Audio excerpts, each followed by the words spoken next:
Observation Center is located in Perancak, Jemberana, Bali, the strategic location in the central Indonesia that has the most marine resources has made the research center a marine center of excellence in Indonesia. The research center seeks to innovate and conduct strategic research to support the development of marine and fisheries human resources.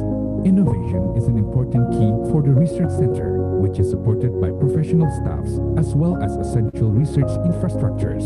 The infrastructures are available in the research center include the Bali Earth Station, a satellite radar, a marine research laboratory that comprises a marine quality laboratory, marine remote sensing laboratory, and marine observation and modeling laboratory. The research center, researchers, and observations have resulted in various valuable products such as the marine prediction system known as the SIDIC. The SIDIC is an information system that presents online data and information such as the fishing zone prediction map, the national map, the fishing port map, the special water maps, tidal information, coastal oceanographic information, satellite imageries, field measurement data, oceanographic model data, information on monitoring of coral reef ecosystem, water quality of Perancak estuary, as well as information on mangrove ecosystem. The research center has also innovated in the production of environmentally friendly artificial reefs known as the BioReef Tag, coastal buoys that provide information to support the system of oceanography and archipelagic marine application. In addition, the research center has actively participated in the activities of the Southeast Asia Center of Ocean Research and Monitoring. Through continuous researches using marine observation technology, marine remote sensing and modeling, the research center remains committed in providing data and information that are crucial to support the establishment of marine prediction system that will benefit the community.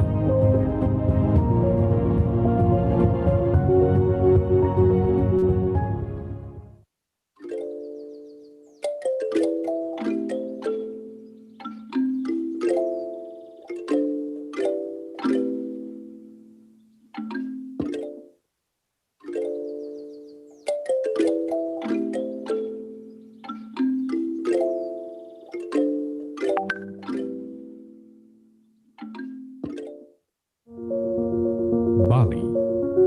The Marine Research and Observation Center is located in Perancak, Jemberana, Bali, the strategic location in the central Indonesia that has the most marine resources has made the research center a marine center of excellence in Indonesia. The research center seeks to innovate and conduct strategic research to support the development of marine and fisheries human resources. Innovation is an important key for the research center, which is supported by professional staffs as well as essential research infrastructures. The infrastructures are available in the research center include the Bali Earth Station, a satellite radar, a marine research laboratory that comprises a marine quality laboratory, marine remote sensing laboratory, and marine observation and modeling laboratory. The research center, researchers, and observations have resulted in various valuable products such as the marine prediction system known as the SIDIC. The SIDIC is an information system that presents online data and information such as the fishing zone prediction map, the national map, the fishing port map, the special water maps, tidal information, coastal oceanographic information, satellite imageries, field measurement data, oceanographic.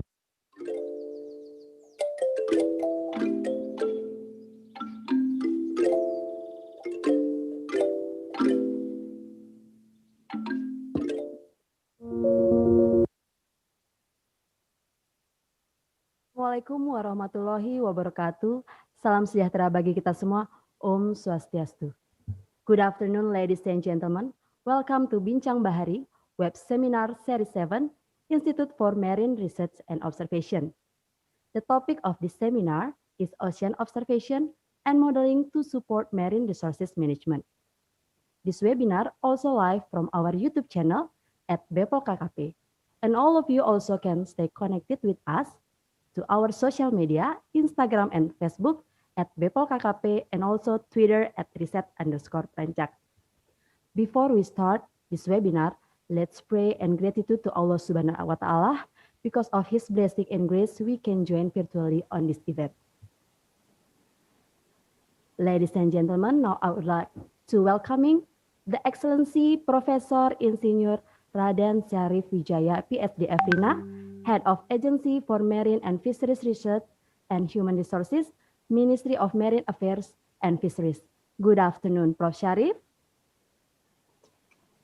Good afternoon, Prof. Syarif. Thank you to all of you. Thank you. Now, the Honorable Dr. Inyoman Radiarta, MSc, Head of Marine Research Center. Good afternoon, Dr. Nyoman.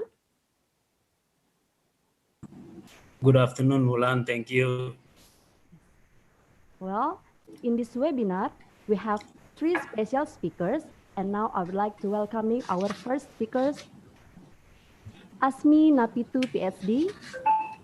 She is researcher of Institute for Marine Research Institute and Observation. Good afternoon, Mrs. Asmi. Hi, Wulan. Good afternoon. How are you today, Mrs.? I'm good.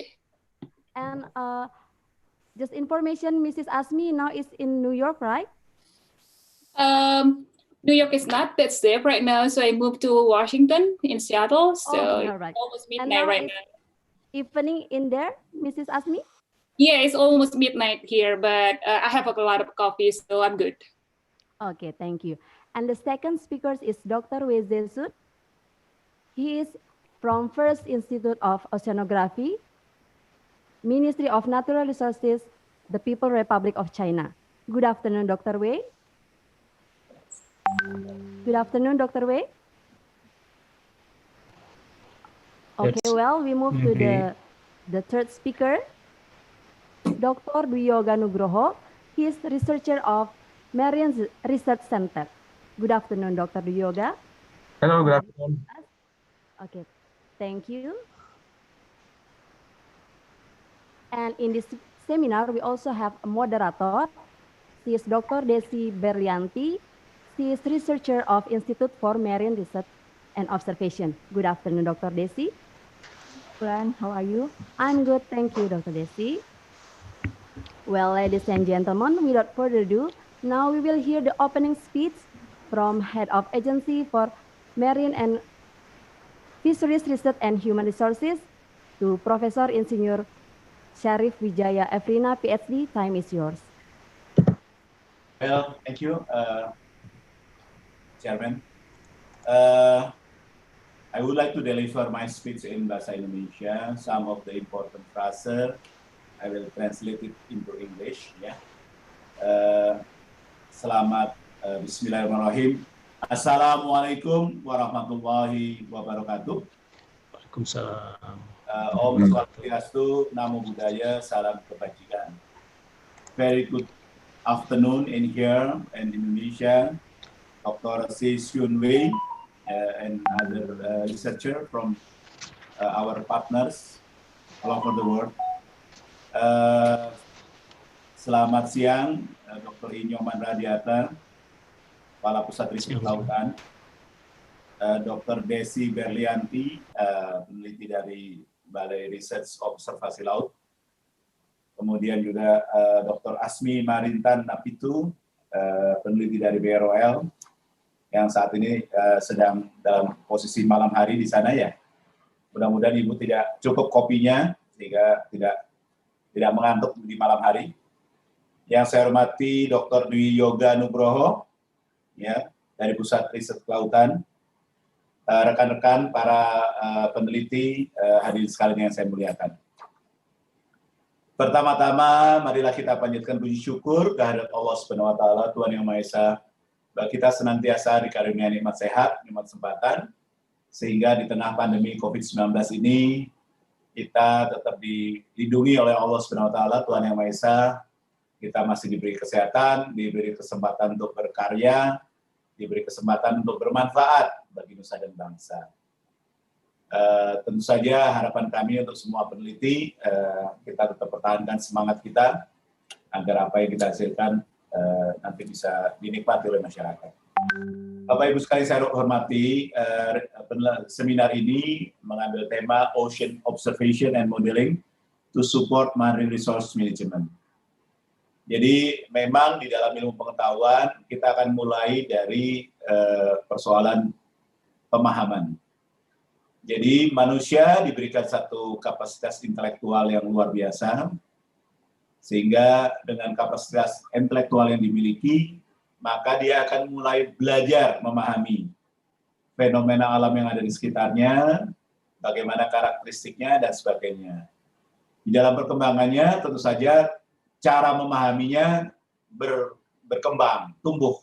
Tidak hanya melalui visual ataupun panca indera yang kita miliki, tetapi juga sudah mulai dengan alat bantu.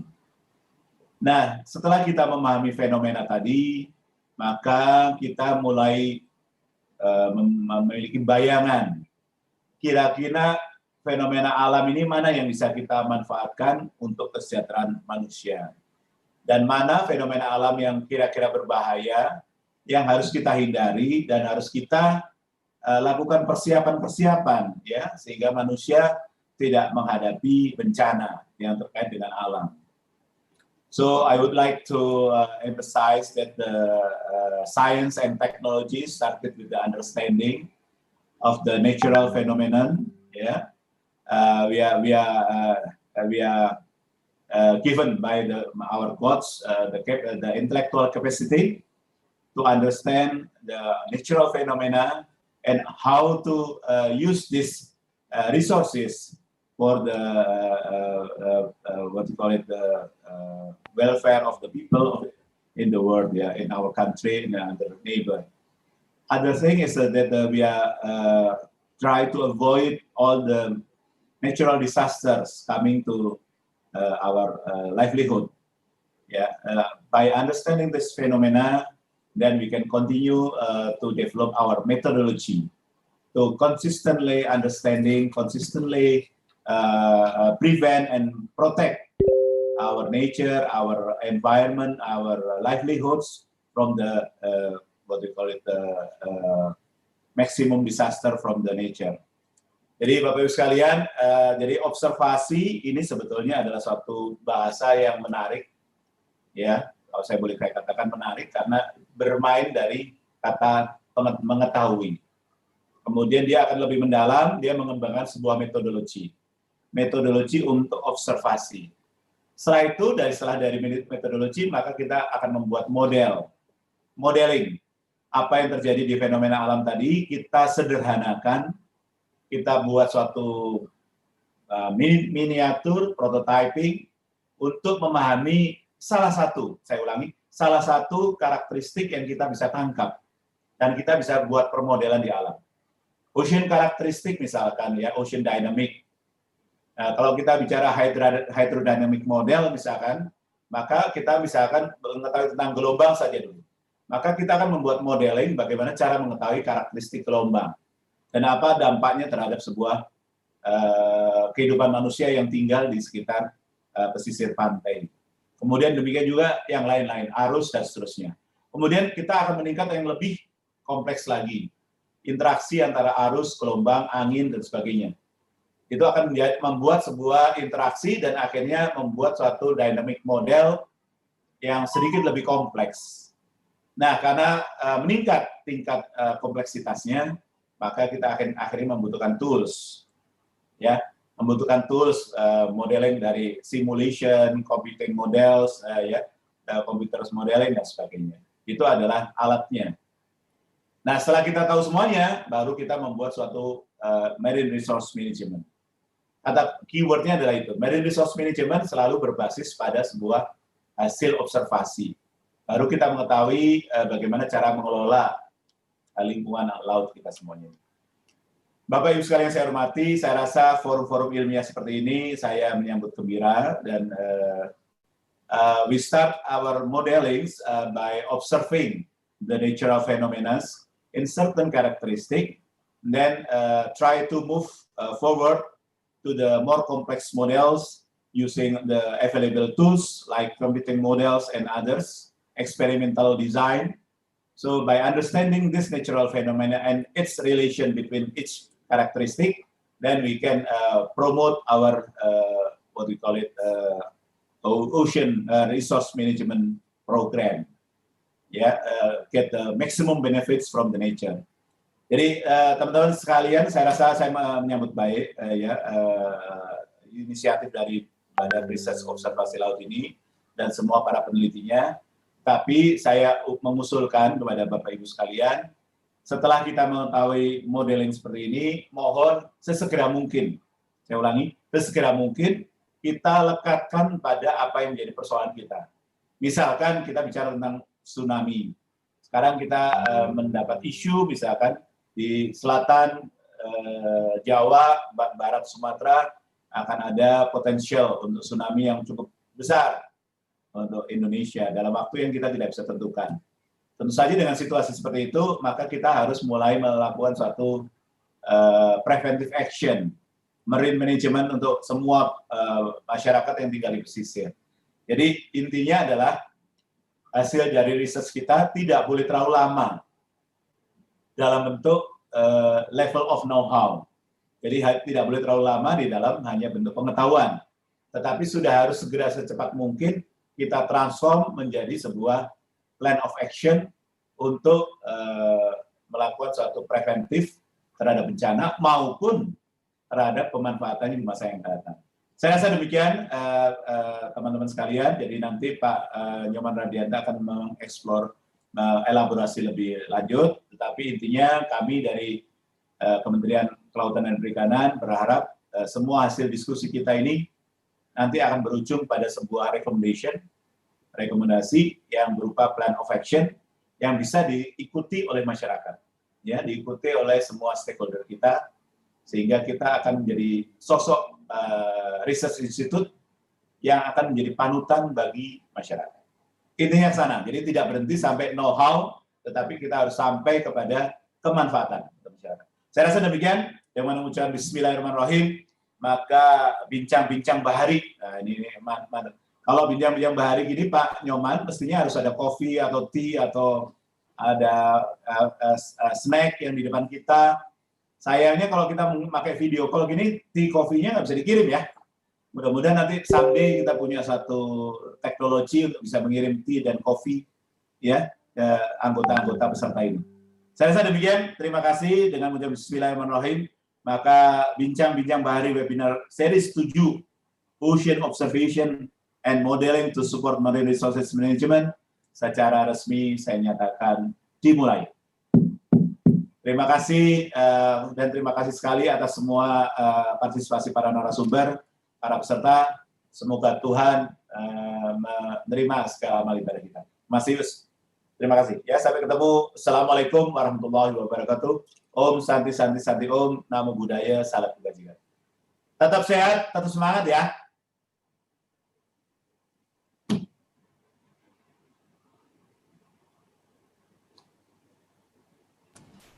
Masih di mute, Mbak. Wulan suaranya hilang. Suaranya belum kelihatan, belum muncul. Ya, udah. Ya. Okay. Now it's okay. Thank you, Prof. Sarif, and thank you for the advice for the Bincang Bahari with tea and coffee. And now I would like to welcoming our Head of Institute for Marine Research and Observation, Dr. Teja Arif Wibawa, MSI. Good afternoon, Dr. Teja. Thank you for joining.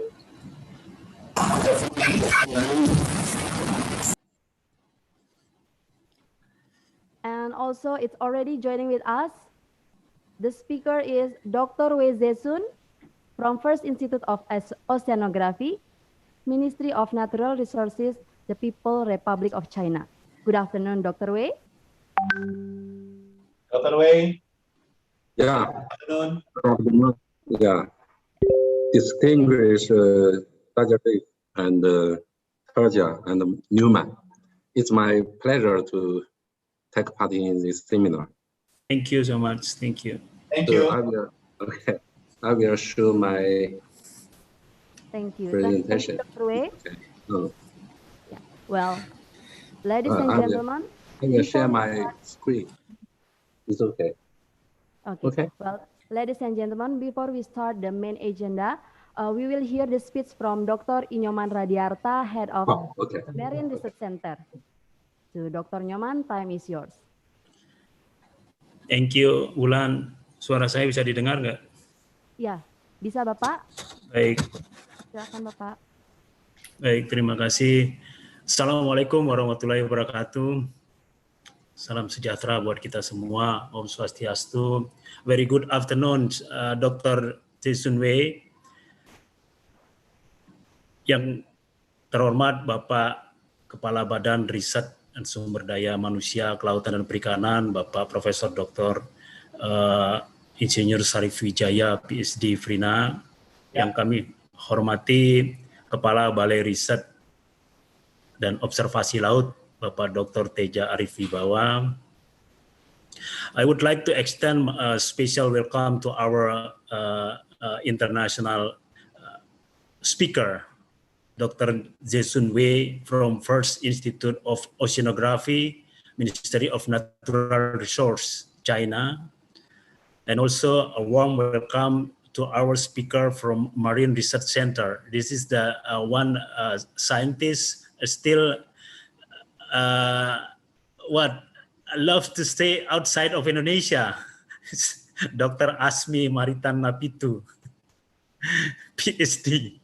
Actually, we are waiting for your coming to Indonesia.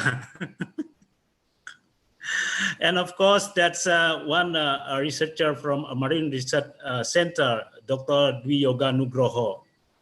Serta bapak-bapak, ibu-ibu, para peserta Bincang Bahari webinar series 7 yang diselenggarakan oleh Balai Riset dan Observasi Laut, baik yang hadir melalui Zoom ataupun yang menyimak melalui channel YouTube BROL.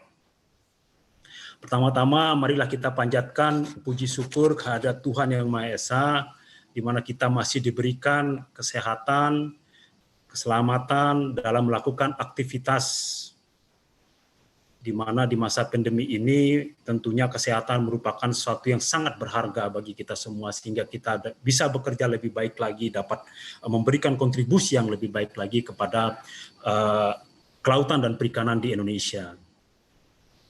I think in 1989, the Intergovernmental Oceanographic Commission, or IOC, called the initiation of a global ocean observing system, or we call GOOS. The purpose of GOOS is to provide a global framework or system to ensure global, long-term, systematic observation of the world oceans. GOOS is a sustained collaborative system of ocean observation encompassing in situ network, satellite system, governments, UN agency, and individual scientists. A better understanding of ocean climate and ecosystem, as well as human impact and vulnerabilities, require the coordination of continued and long-term system of ocean observation. In this context, the GOOS coordinates observation around the global ocean for 3 critical themes: climate, operational service, and marine ecosystem health. Following the Bali Declaration on August 9, 2005, on the occasion of Indian Global Ocean Observing System, the Indonesian Ministry of Marine Affairs and Fisheries launched the national programs under the Declaration of Indonesian Global Ocean Observing System we called INAGOS. The purpose of INAGOS is to have a comprehensive and sustained observation the ocean climate phenomena and natural human-induced related disaster through setting up monitoring system and its predictive scheme for coast, strait, and the adjacent area of Indonesian Sea. I think following this activity in IMRO, di Balai Riset dan Observasi Laut, kami telah melakukan banyak kegiatan-kegiatan, melakukan riset-riset untuk mengeksplor bagaimana interaksi antara ocean, baik melakukan observasi di lapangan atau melalui modeling. Seluruh data dan informasi tersebut tentunya diharapkan dapat menjawab fenomena-fenomena yang terjadi di perairan Indonesia yang direpresentasikan melalui wilayah pengelolaan perikanan. Saya kira melalui kajian-kajian oceanografi ini tentunya harus dapat menjawab bagaimana dinamika-dinamika oceanografi berpengaruh atau terkoneksi terhadap kesediaan stok ikan dalam kaitan dengan perikanan tangkap ataupun pengaruhnya terhadap kegiatan-kegiatan perikanan budidaya, sehingga ini tentunya dapat menjawab isu-isu dalam hal peningkatan stok perikanan tangkap juga kesesuaian lahan untuk perikanan budidaya. Saya kira melalui web seminar yang dilakukan oleh Balai Riset dan Observasi Laut pada hari ini yang bertema Ocean Observation and Modeling to Support Marine Resource Management, ini merupakan satu wahana di mana kita Balai Riset dan Observasi Laut dalam hal ini Pusat Riset Kelautan sangat berbangga bisa menghadirkan pembicara-pembicara yang memiliki kompetensi yang sangat baik di bidangnya. Meliputi dari China yang merupakan mitra kerjasama luar negeri Pusat Riset Kelautan, dan juga peneliti-peneliti internal di Pusat Riset Kelautan yang tentunya memiliki keahlian-keahlian yang sudah levelnya bukan level nasional lagi, namun sudah level internasional. So this seminar aiming to gain recommendation on gap and adjustment of ocean observation and model in order to optimize the system, improve integration across observing platform and regional network through national and international collaboration. Also, share understanding the same research progress on the ocean observation and modeling by speaker in order to support marine resource management. In the end, determine how to meet future user need, improve the delivery product, advance technology and service, and balance need, capabilities and knowledge worldwide. So I hope that through this webinar or Bincang Bahari, we can share our knowledge, kita dapat berbagi informasi dan pengalaman dan keilmuan tentunya dari pakar-pakar yang sudah menyediakan waktunya di sela-sela kesibukannya, tentunya juga seperti Mbak Asmi yang rela begadang sampai malam menyiapkan beberapa cangkir kopi. Saya kira ini momen yang sangat bagus sekali kita bisa bertukar informasi. Kami sebagai di Pusat Riset Kelautan sangat mengapresiasi acara Bincang Bahari yang digagas oleh Balai Riset dan Observasi Laut. Saya kira ini harus kita pertahankan, dan tentunya tidak hanya sebatas Bincang Bahari, namun ada aksi yang tadi disampaikan oleh Bapak Kepala Badan, aksi nyata terhadap Bincang Bahari tersebut, baik berupa kolaborasi secara real dan juga implementasi dalam hal pengembangan basis data tentunya nanti untuk mendukung pengambilan kebijakan di sektor kelautan dan perikanan. So I hope this seminar will be fruitful for all that participants. Then finally enjoy the webinar. Thank you for for your participation. Wassalamualaikum warahmatullahi wabarakatuh. Om Santi Santi Santi Om. Thank you, Dr. Nyoman. Now, ladies and gentlemen, before we move to the main agenda, let me tell you the rules of this webinar. The first, we will mute all the audio of the participant, and we will open discussion section after all the speakers finish deliver their presentation. And for all of you who have a question, can ask from Q&A and present feature, and also for all of you who join on YouTube channel can ask the question from the room chat. And all of the participants have to join this webinar until finished, because in the end of this webinar, our team will share the link of the materials and also link of electronic certificate. Well, ladies and gentlemen, without further ado, we will move to the next agenda, and the next agenda will be led by our moderator.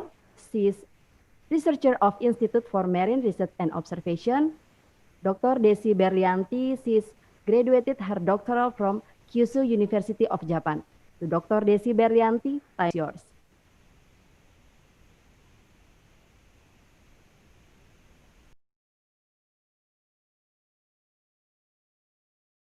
For Marine and Fisheries Research, and Human Resources, Ministry of Marine Affairs and Fisheries, Republic of Indonesia, Bapak Profesor Insinyur Raden Syarif Wijaya, PhD, Efrina, Head of Marine Research Center, Dr. Inyomara Diarta, SPI, MSc, and also join with us, Head of the Institute for Marine Research and Observation, Dr. Teja Arif Wibawa, MSc, and also our honorable three speakers on today's webinar.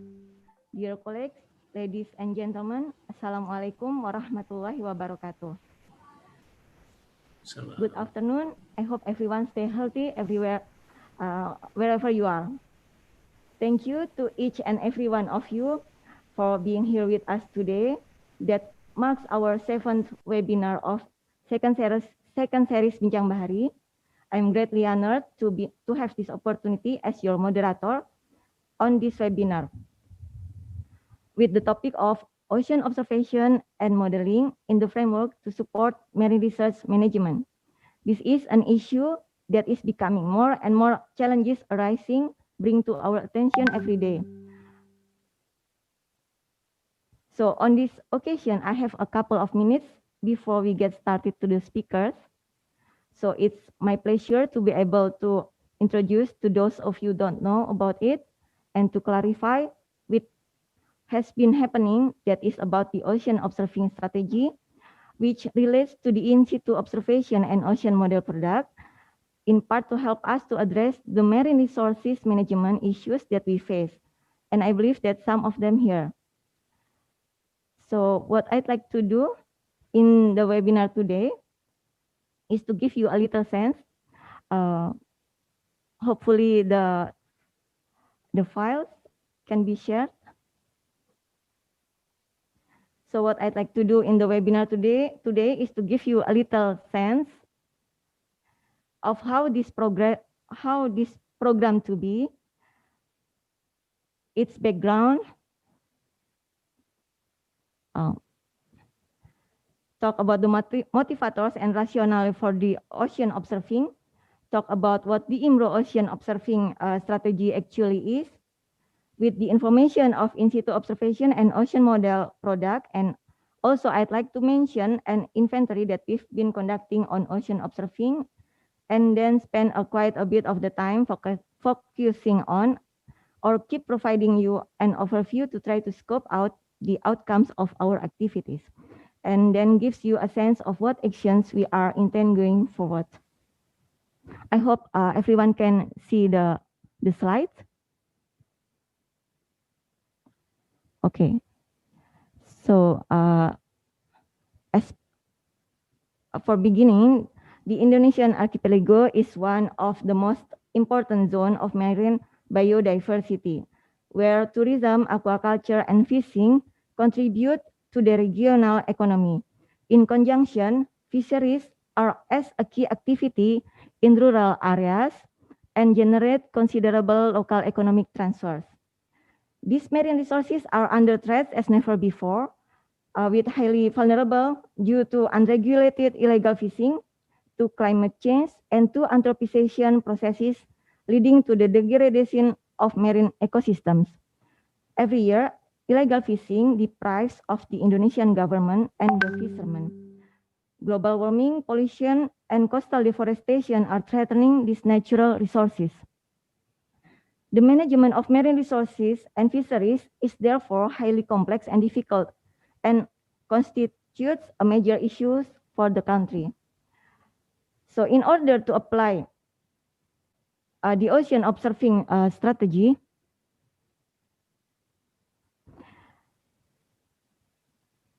in order to apply the ocean observing system, as we know that we need to consider multiple pressure on Indonesian seawater on subseasonal to decadal timescales.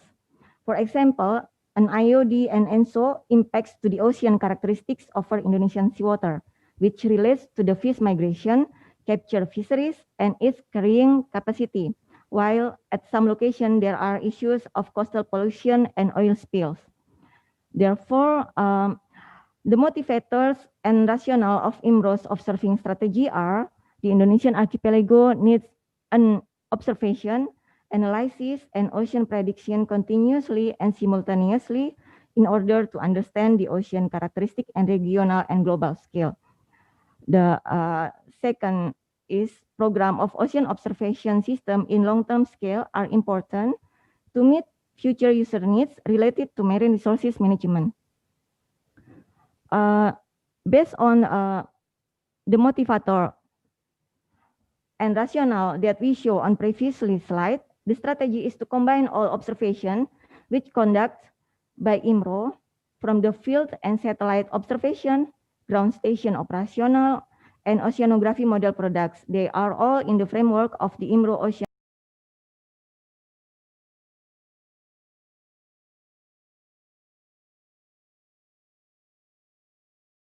research conducted by IMRO are disseminated from the link of www.bipol.litbang.kkp.go.id/sidik. So you can go directly to the site to try. And being aware that a sustainable use of the ocean is one of the main challenges and requires strengthened cooperation at all levels to fulfill the need and to develop ecological management approach, considering various issues on exploitation of marine resources. Institute for Marine Research and Observation IMRO has been tasked by the Ministry of Marine Affairs and Fisheries Indonesia with providing ocean data and information obtained through research, observation, and monitoring. Considering complexity of ocean system and an enormous stretch of ocean crossing various countries, several international partnership programs were initiated by IMRO, including Southeast Asia Center for Ocean Research and Monitoring, or SICOM, Indonesian Global Ocean Observing System, INAGOS, as explained before from Dr. Nyoman Radiarta, and also APEC Ocean and Fisheries Information Center, AOFIC. The SIDIC system hopefully will determine how this meet future user needs, improve the delivery of products across the stakeholder with advanced technology and services, and balance needs, capabilities, and knowledge worldwide. So in line with the program and to facilitate scientists on the need of Indonesian oceanographic data, including data exchange, IMRO scientists and engineers are developing a system called the Observation and Modeling Information System, or OMIS, as one of part of SIDIC platform. The platform is a web-based data tool that compiles and archives oceanographic surface data conducted by IMRO scientists, and also ocean dynamics generated from physical and biogeochemical model products. Some features from OMIS are the data and information exchange of cruise program and product of ocean models, as we can see on this slide. So considering ocean observation, this is some summary for all program of cruise that conducted by IMRO scientists, collaboration with another institute, national and international. So this is the example of OMIS site. The link is bepol.litbang.kkp.go.id OMIS/OMIS. So the inside of the site, like you can see here in the slides. So we can choose some features such as in situ observation, ocean modeling, metadata information, and some value added service. Considering ocean observation requires strong network and sustainable partnership among oceanographic centers, the OMIS will also become a platform for data exchange, allowing wider coverage of the ocean, including its dynamics, to be frequently and continuously observed through an integrated system. So, many efforts have been made to understand and predict the Indonesian waters on subseasonal to decadal timescales, while our knowledge still remains at an sufficient level to fully resolve challenges arising. Furthermore, model simulation and predictions involve large uncertainties, particularly due to lack of understanding of ocean characteristics across different spatial and temporal timescales, and due to multiple physical processes underlying others impacts due to multiple pressure on Indonesian waters. So this webinar aims to share current knowledge and methodologies to identify the unresolved issues toward further understanding and improve observation and prediction of the ocean characteristics and its impacts. This would also benefit the areas of marine resources and fisheries. So on this occasion, we shall have outstanding presentation from our prominent presenters, whom I believe shall enrich our insights and knowledge regarding the theme of this webinar. We have about 15 minutes allocation time for each speakers to deliver their presentations. Before the presentation begin, allow me to introduce a little bit about the presenters today. I'm glad to welcome all presenters, starting from Dr. Asmi. It's so good to have you here. Good evening. All right, beginning with Dr. Asmi Marintanapitu, a senior researcher of IMRO. Her educational qualifications are as follows. She attained her bachelor and master degree from Bandung Institute of Technology, and she attained her PhD degree from Columbia University, US. And second speaker, Dr. Jason Wei. Good afternoon. Thank you so much for being here joining us on this webinar. Dr. Jason Wei is a senior research scientist, research professor from Laboratory for Regional Oceanography and Numerical Modeling, Qingdao, and head of National Laboratory for Marine Science and Technology, the first Institute of Oceanography State Oceanic Administration, Qingdao, People's Republic of China. And third or last speaker, he is from Marine Research Center, Dr. Yoga Nugroho, STMT. Assalamualaikum warahmatullahi wabarakatuh, Mas Yoga. Hope everything goes well. Yes, Waalaikumsalam warahmatullahi wabarakatuh. I'm now in Sanur with Bayu and other teams. We are conducting a survey. Everything is fine. Hope everything goes well. Yeah. Our third presenter, last but not least, is Dr. Yoga Nugroho. He is a researcher of Marine Research Center. His educational qualifications are as follows. He attained his bachelor degree from University of Indonesia, then attained his master degree from Bandung Institute of Technology. And he attained his doctoral degree from University of Paul Sabatier, Toulouse, France. So without further ado, I would like to welcome the first presenter, Dr. Asmi, to deliver the presentation. And today she will be sharing with us her subject on, please correct me if I'm wrong, Indonesian ocean observation and its relation to marine resources management. With that, I ask that you give your full attention to Dr. Napitu. Dr. Napitu, please.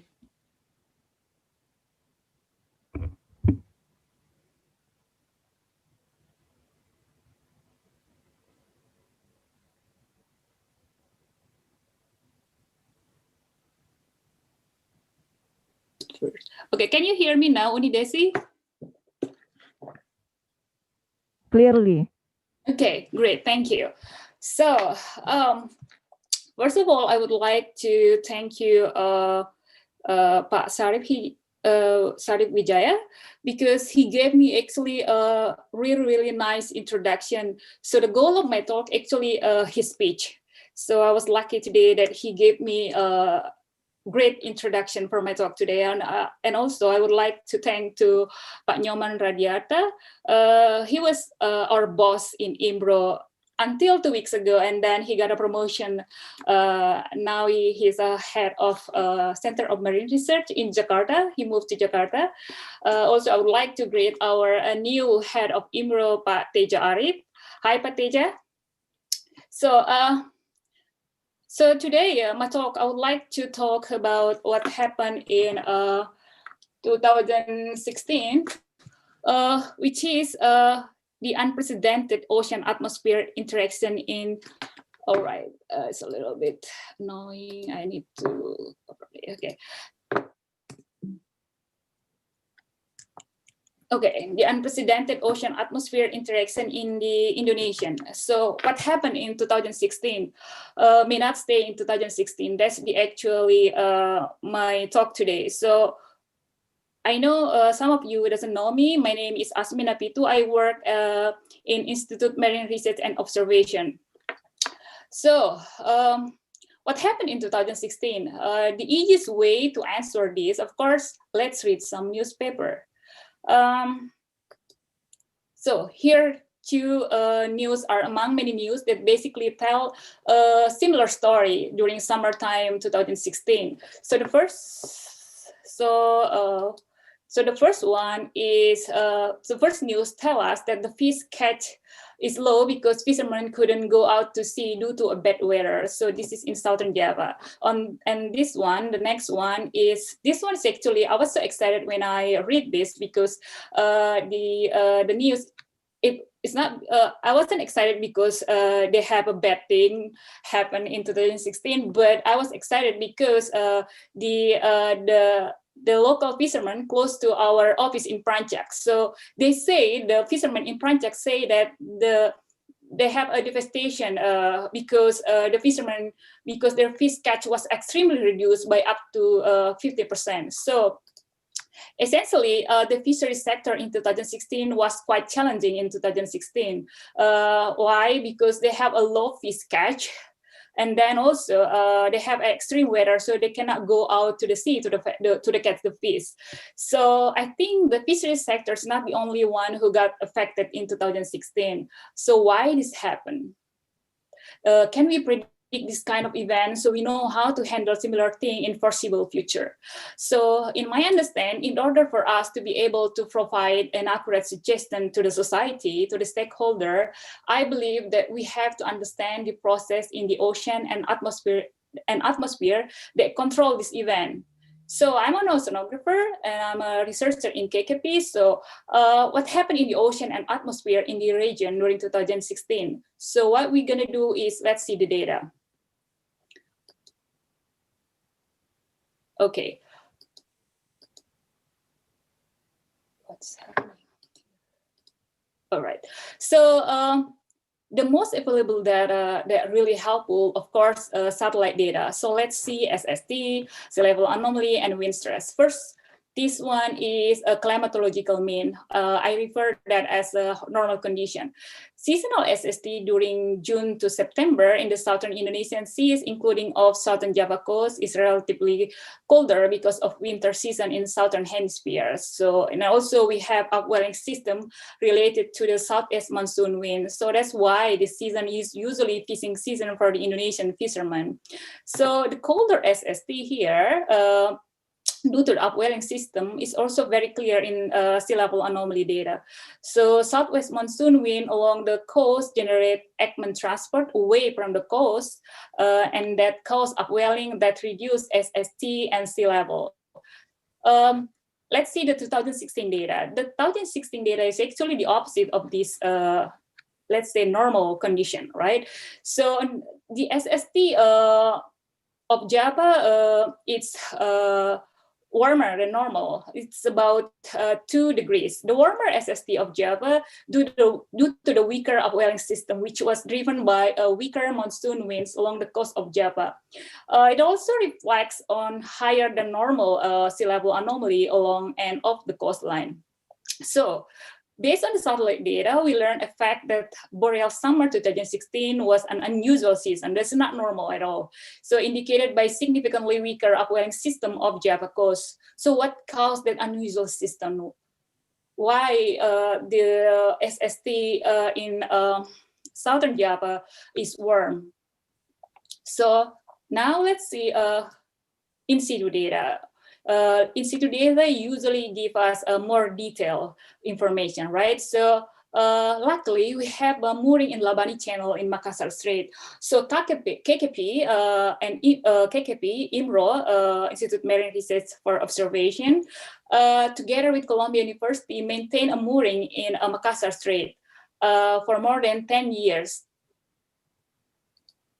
For more than 10 years between 2003 to 2017. So this mooring was intended to observe the Indonesian true flow. So before we see the ITF data in 2016, let's refresh our memory about the general behavior of the ITF. So the ITF responds to the pressure gradient between Pacific and Indian Ocean and then transfer heat water together with salt and heat from the Pacific to the Indian Ocean. So the ITF variation is sensitive to ENSO seasonal, intra-seasonal time scale. So while we put mooring here in Makassar Strait, because Makassar Strait is the main channel for the true flow in the Indonesian seas, because about 80% of the total ITF runs through Makassar Strait. That's the reason why we maintain a mooring there, because we can monitor long-term variation of the ITF by only one mooring. So from this figure, we can see that the ITF transport is normally strong during boreal summer and weak during winter. So larger transport during summer because of, again, higher pressure gradient. So based on long-term ITF data that we have, we understand that mean transport on the ITF is around 11 sped drop during summer and around reduced to 8 sped drop during winter. Here is the ITF transport from the long record in Makassar Strait upper 300 meters, as indicated by the red curve. The blue curve is the climatology on the transport based on the red curve. So the negative sign indicates transport into the Indian Ocean. For example, the observed transport during 2007 to 2011 was larger than its climatology, which means more transport to the Indian Ocean. So as I mentioned before, remember that the true flow is due to the inter-ocean pressure gradient. So here we have a pressure gradient represented by the sea level difference between the Western Pacific and Eastern Indian Ocean, as shown by the black curve. Again, if you see the blue curve here is the climatology based on the black curve. So positive sea level difference indicates sea level over the Pacific is higher than over the Indian Ocean, or pressure gradient into the Indian Ocean. So it is clear these two are correlated. Larger transport correlate with positive sea level difference. For example, between 2007 to 2009, the sea level difference is larger than its climatology, which indicate larger pressure gradient into the Indian Ocean. So the larger pressure gradient correspond with more transport into the Indian Ocean. So during the ITF observation that we have here, there are significant ENSO and IOD events. Let's say I want you to direct your attention to what happened in 2016, during which a significant difference between the transport and its climatology took place. So it coincides with a higher sea level over Indian Ocean than normal. It takes place after the big 2015 El Nino is very famous and coincident with a very strong negative IOD. So let's see closely to the data in 2016. So in summer 2016, ITF transport in the upper 300 meters was substantially reduced by up to 40% relative to its climatological mean. So the transport anomaly is the difference between the observed transport and its climatology. The transport anomaly in 2016 is the largest anomaly on record compared to previous year. So the transport anomaly appears to relate to a large anomaly in inter-ocean pressure gradient. And the anomalous transport and pressure gradient coincide with an extreme negative IOD, unusually strong during summer. Usually IOD event strong during fall season. So as a reminder, negative IOD events when we have sea level and SST over the Eastern Indian Ocean is higher than normal. So does the substantially reduced ITF transport during summer 2016 relate to the negative IOD? As a reminder again that we usually, when we have a variation of the ITF, when we have reduced ITF or we have more ITF to the Indian Ocean, we always correlated with the ENSO event. So it's quite rare we connected it to the IOD event. But let's see, is it like related to IOD or is it related to the ENSO? So to explore possible mechanism accounting for the reduction of the ITF in summer 2016, we regress the ITF transport anomaly to SST and wind stress over Indo-Pacific. So every SST and wind stress data here, we regress to here. So why we do this? The regression help to the relation between the ITF and the basin scale climatic forcing. So the regress SST and wind stress here for reduced ITF at zero lag,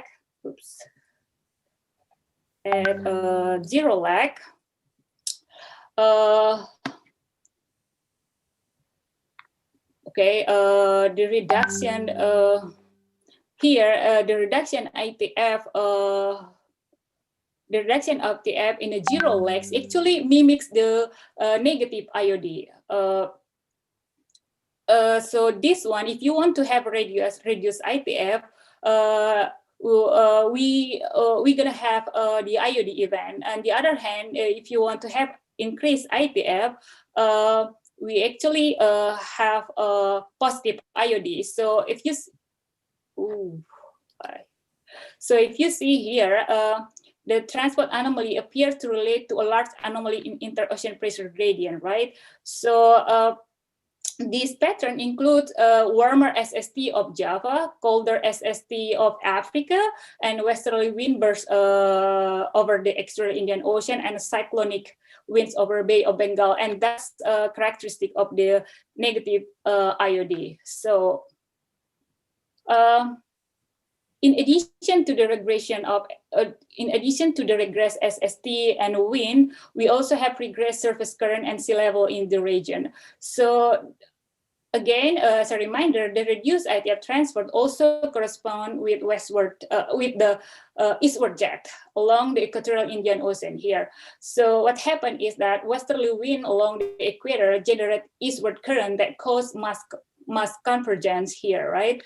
And then increase the level here. And then because of that, decrease the pressure gradient between the Pacific and Indian Ocean, and then reduce the ITF. We also want to see other data. So we use data from Rama mooring. For example, the mooring at 80 East. The Rama mooring 80 East recorded very strong eastward wind stress and eastward current prior to and during the negative IOD. Interestingly, the peak of the wind and surface current appeared to be 2 to 3 weeks before the largest reduction of the ITF in mid-June, which is also consistent from the correlation between the zonal current at 80 East and ITF transport anomaly in Makassar Strait as shown here. So what happens? It looks like the westerly winds along the equator also generate downwelling Kelvin wave that propagate into Makassar Strait within 2 to 3 weeks. So the propagation of wave is evident from this plot, right? Time longitude plot of sea level along this red line. We saw a clear propagation from the equatorial Indian Ocean to Makassar Strait. So now we can tell, based on all the fact that we see that in summer 2016, the SST of the coast of Java was warmer than usual by about 2 degrees. The warmer SST was due to the extreme negative IOD, which was triggered by stronger than normal eastward equatorial currents and Kelvin waves. So the waves and current caused the level of Java and Sumatra increased, which reduced the pressure gradient between the Pacific and Indian Ocean, and then explain why we have weak ITF in the upper 300 meter.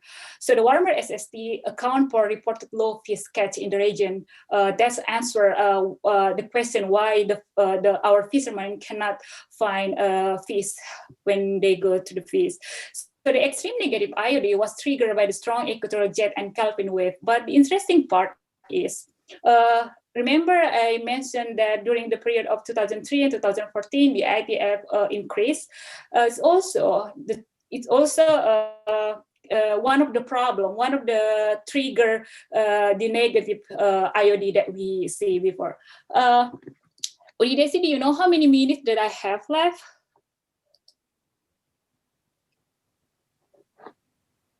Hello? Not cut the time for you. Special.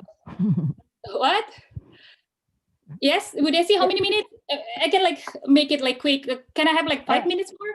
Yes, yes. Thank you so much, Unidesi. You're my best friend. Okay, so remember I mentioned that one of the problem why the fishermen couldn't go to the sea. They say that they have a bad weather. So it's impossible for them. It's not safe for them to go to look for doing their activities. So we understand the low fish in September and June 2016 due to a weaker upwelling system, right? So what about the extreme weather? So based on our analysis in the ITF data in Makassar Strait, particularly the transport near the surface layer, we argue that the extreme weather in 2016 was related to the Madden-Julian oscillation, which was unusually very strong during summer 2016. So before I show you the data, the MGO evidence from the ITF data in 2016, just a little bit explanation about the MGO. So the MGO is an atmospheric tropical convection that is typically generated in the Indian Ocean at intraseasonal timescale between 20 to 90 days. So the MGO propagate starting from Indian Ocean and then propagate with phase speed 5 to 9 meters per second. And the MGO has two phases, passive and then followed by the active phase. So during the active phase, the MGO causes a problem because it brings a lot of precipitation that causes flood in Indonesia. That's why during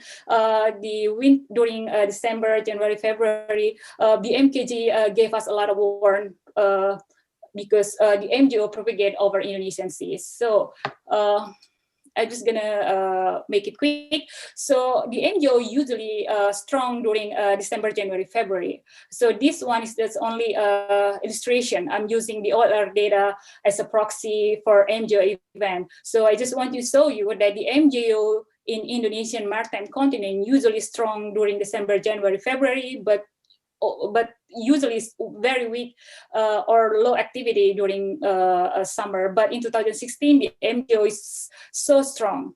So why is that? Let's see.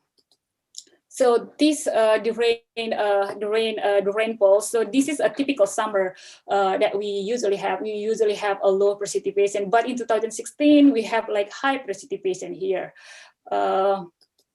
So this is the data from 2016. So now we see closer to the surface in the upper 100 meter. So the observed ITF transport anomaly in 2016 indicated by the red curve is partly due to the intraseasonal variation as shown by the blue curve, and the intraseasonal anomaly coincides with the convective phase of a summer MGO propagating eastward from the central Indian Ocean to the Western Pacific via the maritime continent.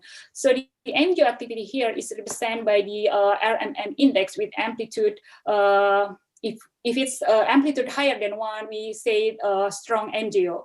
So the MGO system can be identified from this time longitude plot of LR average across the tropics, showing a continuous propagation of suppressed convective system from Indian Ocean all the way to the Western Pacific, which is again not common during summer but occur in 2016.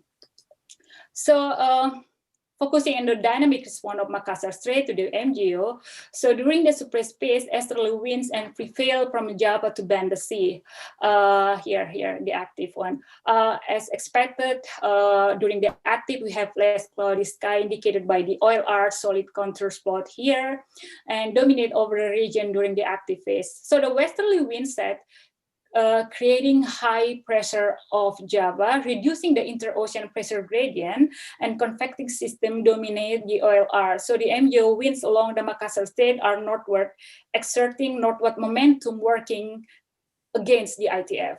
So this is my last slide. So to assess the role of the MJO to dictate the ITF variation within the upper 100 meter, we compute the contribution of long straight pressure gradient, wind stress, and Coriolis to accelerate the layer here. So we're using the momentum budget to show that excess of northward momentum due to the pressure gradient over northward momentum attributed to the vertical divergence of Reynolds stress govern the northward acceleration of the surface layer during the active phase.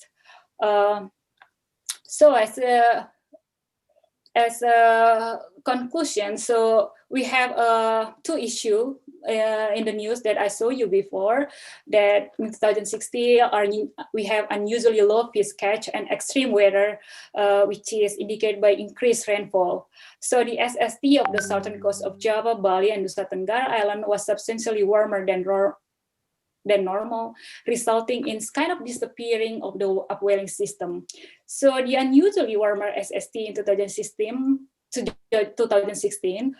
coincided with an extreme negative IOD event. So heap content buildup due to more ITF transport between 2003 to 2016 fueled the emergence of the negative IOD during summer 2016. So the MJO was also unusually active during summer 2016 over the Indonesian maritime continent, caused extreme weather and reduced ITF transport. So more active MJO during summer 2016 correspond with the negative IOD. This summer MJO is now currently our research topic. So lesson learned from this study is that observation always provide us a new insight into how the ocean and atmosphere function and impact the society that always surprise us.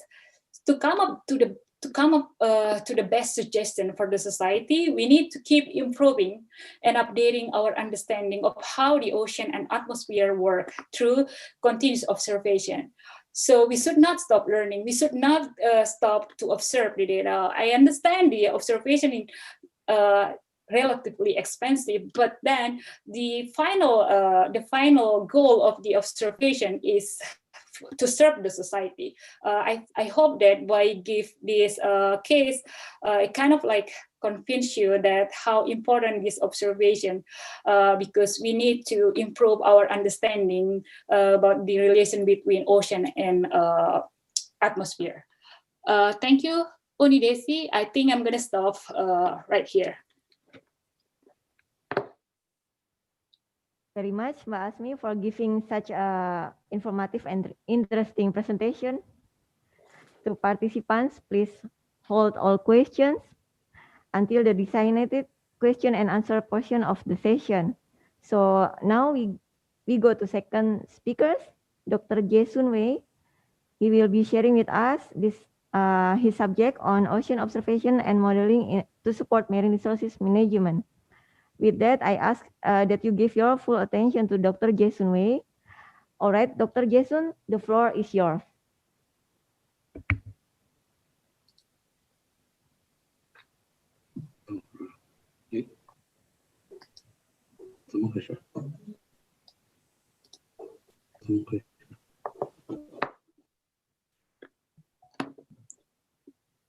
Hello. Can you hear me? Can you hear me? Yes. Okay. Thank you. Thank you, Dr. Desi Baliati. Good afternoon, everyone. I'm Zexun Wei from the First Institute of Oceanography, Ministry of Natural Resources of China.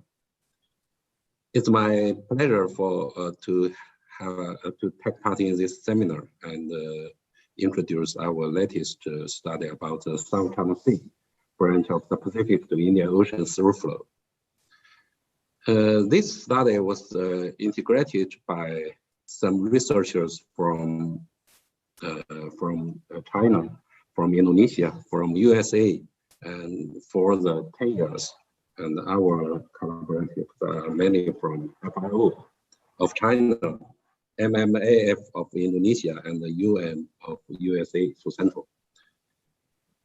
And firstly, I should congratulate the 50th anniversary celebration of IMRO. Congratulations. And before my presentation, I will give short review our great cooperation between FIO and MMAF since the year of 2007. We have collaborated with MMAF, especially IMRO, to set up a series of the great international marine science project. For example, CITER, JUVO, this is for the Java Upper Valley, and MOMSE, and the TIMID, and something, and so on. So our great cooperation has lasted for more than 10 years. And those projects not only improve our understanding about related scientific problems, but also increase our friendship between FIO and the MMAF, I think.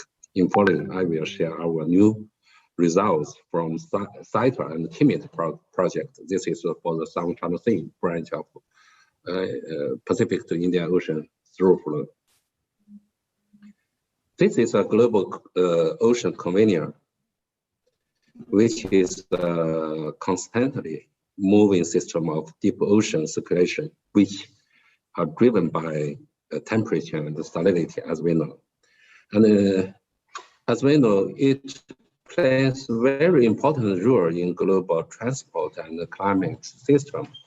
The transport between Pacific to Indian Ocean is one important part of Great Ocean Conveyor here, and is one only pathway which connects with Pacific Ocean and the Indian Ocean in the tropical ocean, and it is named Pacific to Indian Ocean Through Flow, PIOT. And PIOT, the Pacific to Indian Ocean Through Flow, includes two paths.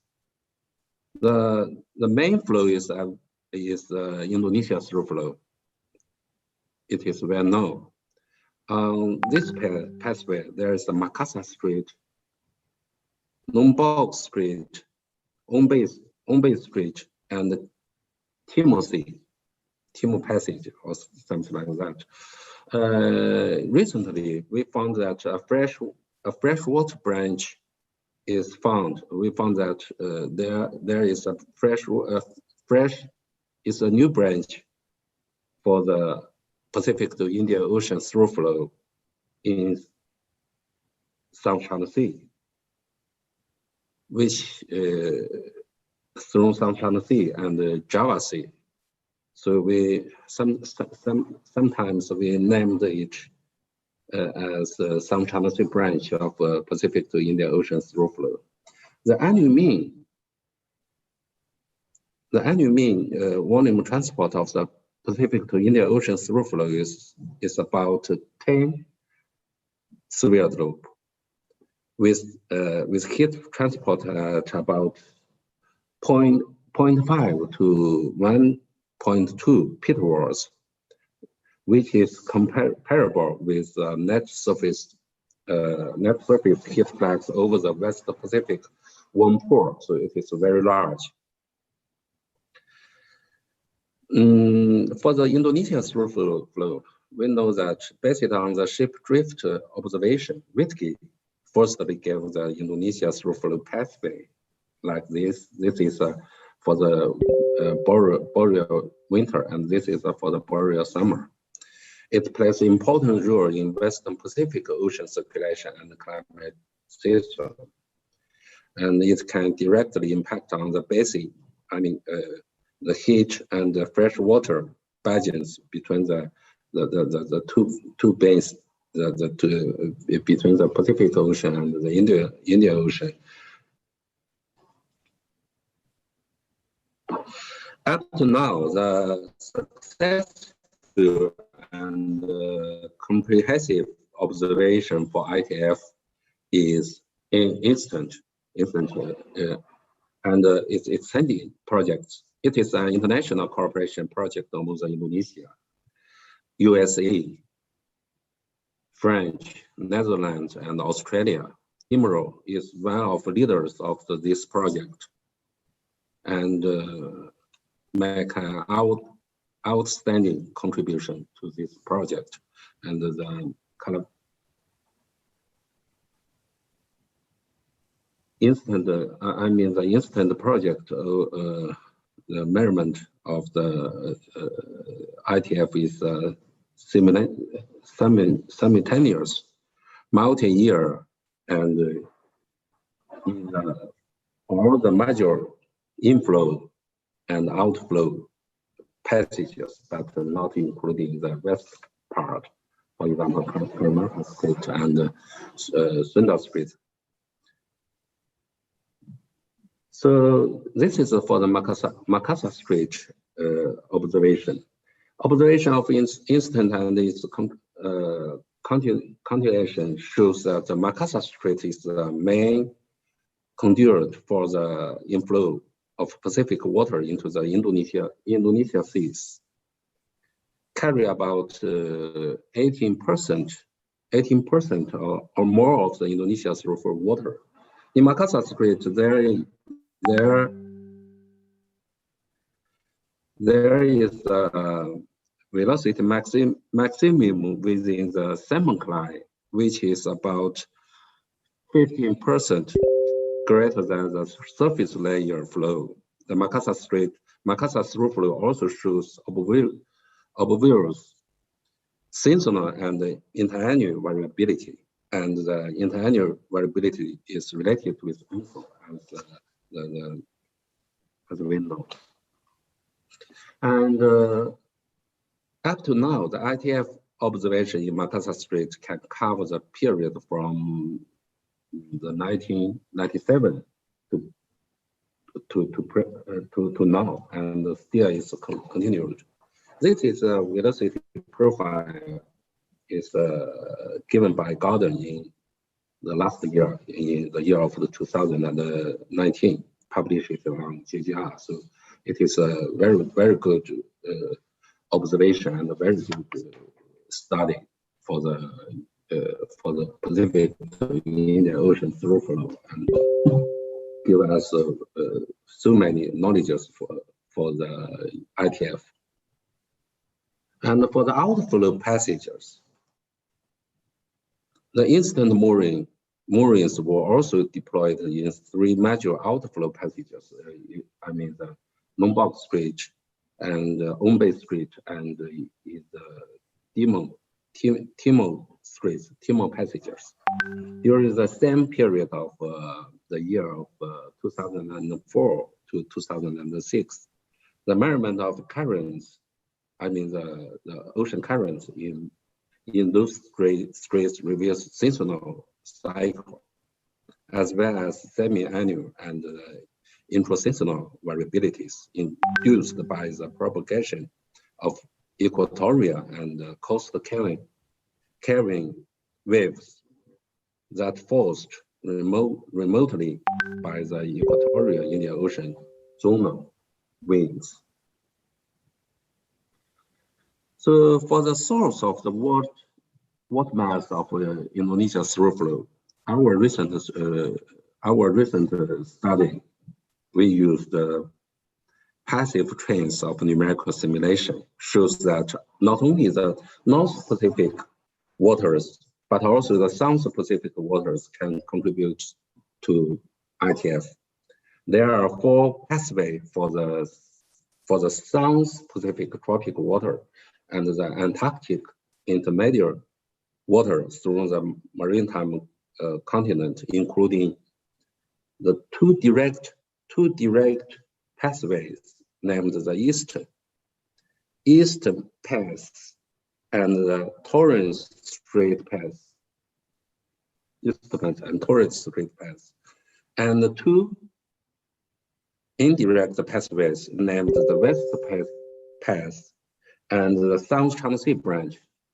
So we think there are 4 passes for the South Pacific water contribute to the RTF.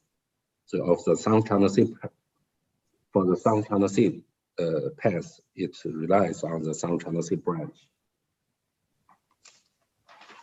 And this is a result of the Wittke in 1961.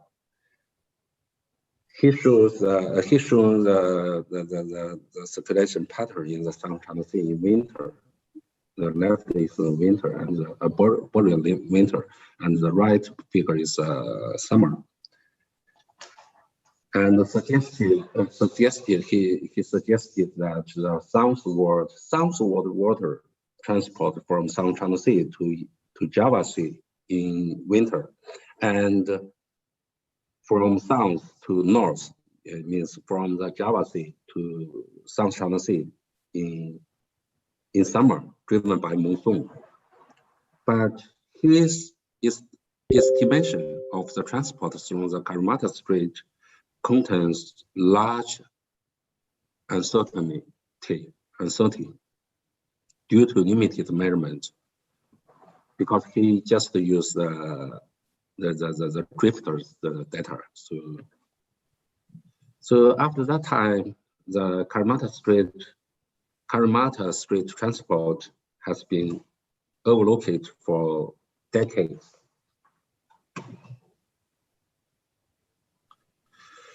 And about 20 years ago, in the year of 2002, we have set up a numerical global ocean model. This model is a variable grid ocean circulation model. So in the Northwest Pacific and Eastern Pacific and in Eastern India and in South China Sea, the resolution is very fine. So based on the results of this model, we found that there should be cross-basin flow through the South China Sea. This is in winter, and this is in summer. And also we found that maybe there should be a through flow. There should be a cross-basin flow based on the trajectory of the drifters satellite. And so I think we think at that time we guess that there should be the South China Sea branch driven by not only seasonal reverses monsoon, but also large-scale sea surface slope. Thus can be named as the South China Sea branch of the Pacific to Indian Ocean through flow. And it would be greatly improve our understanding about the heat and salt balance of the South China Sea and the Java Sea, its regional impacts. And the opportunity sooner came 4 years later in 2006. By the way, the South China Sea branch was confirmed by Argo, observation in 2005 by Professor Fang Guohong, and by water mass analysis in 2006 by Qu Tangdong from US, who named this branch as the South China Sea through flow. Here is a brief result of our numerical model as measured, as I measured before. The annual mean volume transport is 1. It is very small, I think 1.16 severe from the South China Sea to the Java Sea here. And through the Karimata Strait, with heat transport is 0.117 3 pitfalls. And the fresh water, this is a fresh water budget.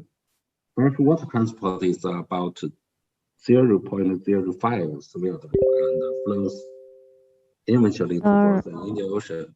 Okay. Pardon, Dr. Wei, you still have 5 minutes left. Okay, thank you. This freshwater transport amount to 47% of the total net fresh water given over the South China Sea. Therefore, the Karimata Strait through flow act as an air conditioner, cooling and making saltier the South China Sea. And the South China Sea branch transport of the fresh water from the South China Sea into Indian Ocean, Java Sea. On the one hand, it will contribute to volume transport of the Pacific to Indian Ocean through flow, about 13% of the ITF. On the other hand, it will reduce the southward transport of ITF in Makassar Strait by the freshwater pack, which measured by Garden. And the maximum of the ITF flow appears in the subsurface layer, and it is related with the block of the fresh water of South China Sea branch. And because lack of the direct observation of the South China Sea branch in the Karimata Strait, researchers from the FIO and MMAF and the University of Maryland, USA, conducted a collaborative observation project, CITER, the South China Sea, Indonesia Sea Transport Exchange since the year of 2007. And the incident project overlooked the Karimata Strait, as I mentioned before, in order to observation covering the entire water column in the inflow passages and outflow passages. The plan of the project is for the transport internal waves and mixing in the Indonesia through flow regions named Image, was signed by scientists from FIO and MMAF in December of 2013. And this is an observer, the project site outlines an effort to measure the water mass transport temperature and salinity and heat flux between the Indonesia Sea and South China Sea through the Karimata Strait. And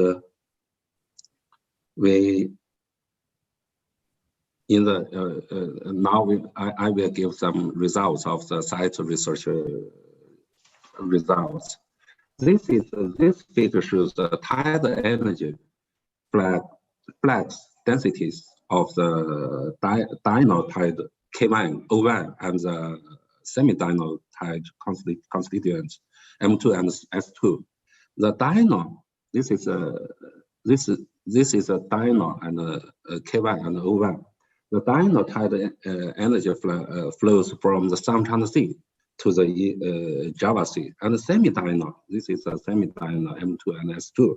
Semi-diurnal, the tide energy propagation from the South China Sea to the Java Sea through the Karimata Strait and the eastern parts of the southern Natuna Sea, but flows from the Java Sea to South China Sea in the Caspar Strait and the western part of the southern Natuna Sea. And this is for seasonal variability. Based on HICOM results, we can find that the monthly climatology of the surface current in the Karimata Strait show obvious seasonal variation, and it is related with monsoon transition. And this is a seasonal variability also. The site observed current data reveals that the volume transport through the Karimata Strait has significant seasonal variation. The boreal winter average transport is greater than that in the boreal summer. The average transport is southward, which confirms the South China Sea branch. May and September are the transition period. In May, the current in the Karimata Strait turn to the northward, consistent with a local monsoon. In September, the southeasterly trend wind is still present over the strait, driving surface water northward, whereas the bottom flow reverses direction, possibly because of the pressure gradient across the strait from the north to south. And during the last 10 years, the climatological monthly mean transport through the Karimata Strait are shown in this table. There are 2.08 severe drop from South China Sea to the Java Sea in boreal South China Sea, in boreal in winter, and 0.72 severe drop from the Java Sea to South China Sea in boreal summer, and for the annual mean is 0.78 severe drop from the South China Sea to the Java Sea, and for the interannual variability,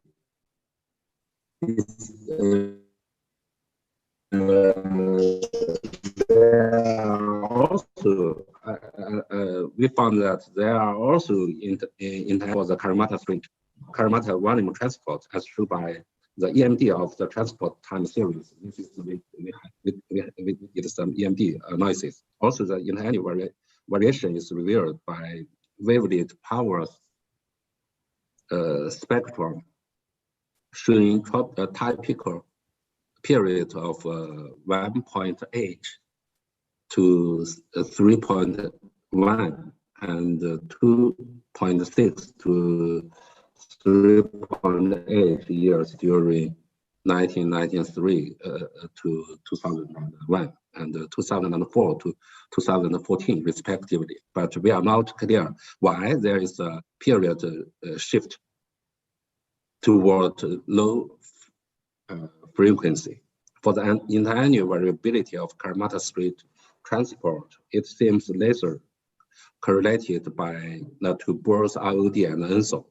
Strong or weak interannual events of Karimata Strait water transport occur somehow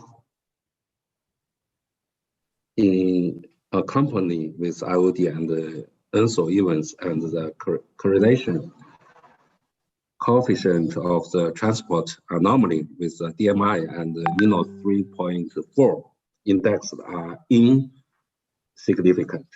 And for the decadal trend, this is a EMD analysis result of the volume, heat, and fresh water transport of the Karimata Seri through flow. We focused on the residue. There is a decrease trend of the southward volume transport of 0.2 severe drop per decade over the period of the year 1997 to 2014, implying that volume transport towards the Java Sea has decreased as large as 0.26 severe drop after the year 2014. So today I have just to talk about the Pacific South China Sea branch of the Pacific to Indian Ocean through flow. And as we know, the Pacific to Indian Ocean through flow, including ITF and South China Sea branch, both of them plays important roles in the water and heat exchange between the Pacific and the Indian Ocean. A series of in situ observation focused on the South China Sea branch of Pacific to Indian Ocean through flow have been carried out, conducted through international cooperation project, site and teaming for longer than 10 years. And the South Sea branch in the Karmata Strait through the Karmata Strait contribute to the transport of 2.08 severe loop in winter and to 0.72 severe loop in summer, and for annual mean 0.78 severe loop. There is a strong seasonal variability in the Karmata Strait stream flow, and also intra-seasonal variability in the Sunda Strait stream flow, and is mainly affected by local wind, pressure, gradient, and Kelvin waves. And the interannual variability of the Karmata Strait transport is not significant correlated with IOD and ENSO. There are decreasing decadal trend of the Karmata Strait transport, but the reason we don't know till now. Further observation and study are expected to review the characters and the dynamics of the Pacific to Indian Ocean through flow and its South China Sea branch. That's all. Thank you. And I do hope the IMRO will be better and better in the future. And I do believe that our cooperation will have a more successful future. Thank you very much. And Dr. Jason Wei for the great presentation, especially for explanation of some phenomenon based on observation and numerical model, especially for temporal scale phenomenon in some specific area. Now we go to last speakers, Dr. Dwi Yoga Nugroho. He will be sharing with us his subject related to ocean modeling development to support marine resources management for regional and local perspectives. With that, I ask that you give your full attention to Dr. Dwi Yoga. All right, Dr. Dwi Yoga, the floor is yours. Okay, thank you very much. Hello, everybody. So I'm going to share my screen first. Here you go.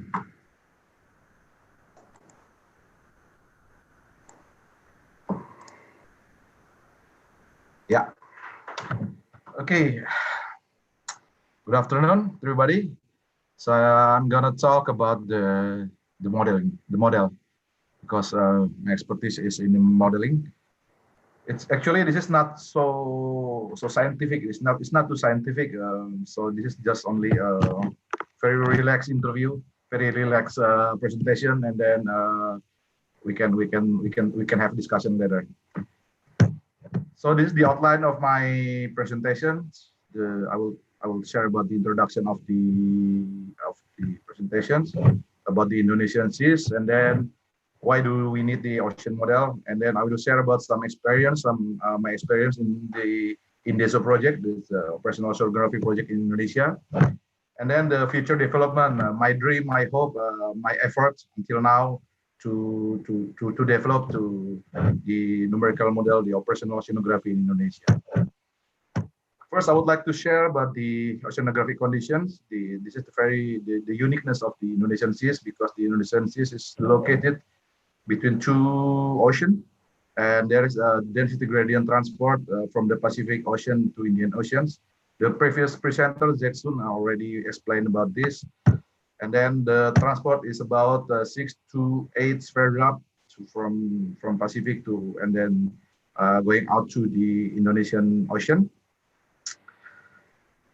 And then also the Indonesian seas has a unique water mass transformation that it transforms the warm and the saltier water mass from the Pacific Ocean to the Indian Oceans.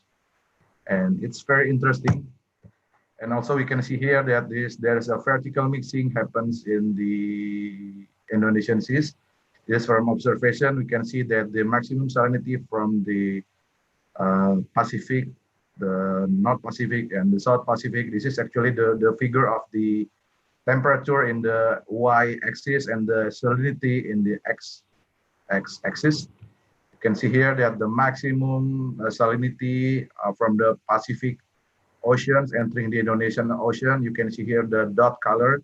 The maximum salinity is eroded to another profile when they entering Indonesian seas, and then we can conclude that there is a very strong vertical mixing happens in this region. Also, the Indonesian seas play a role in the ocean atmosphere.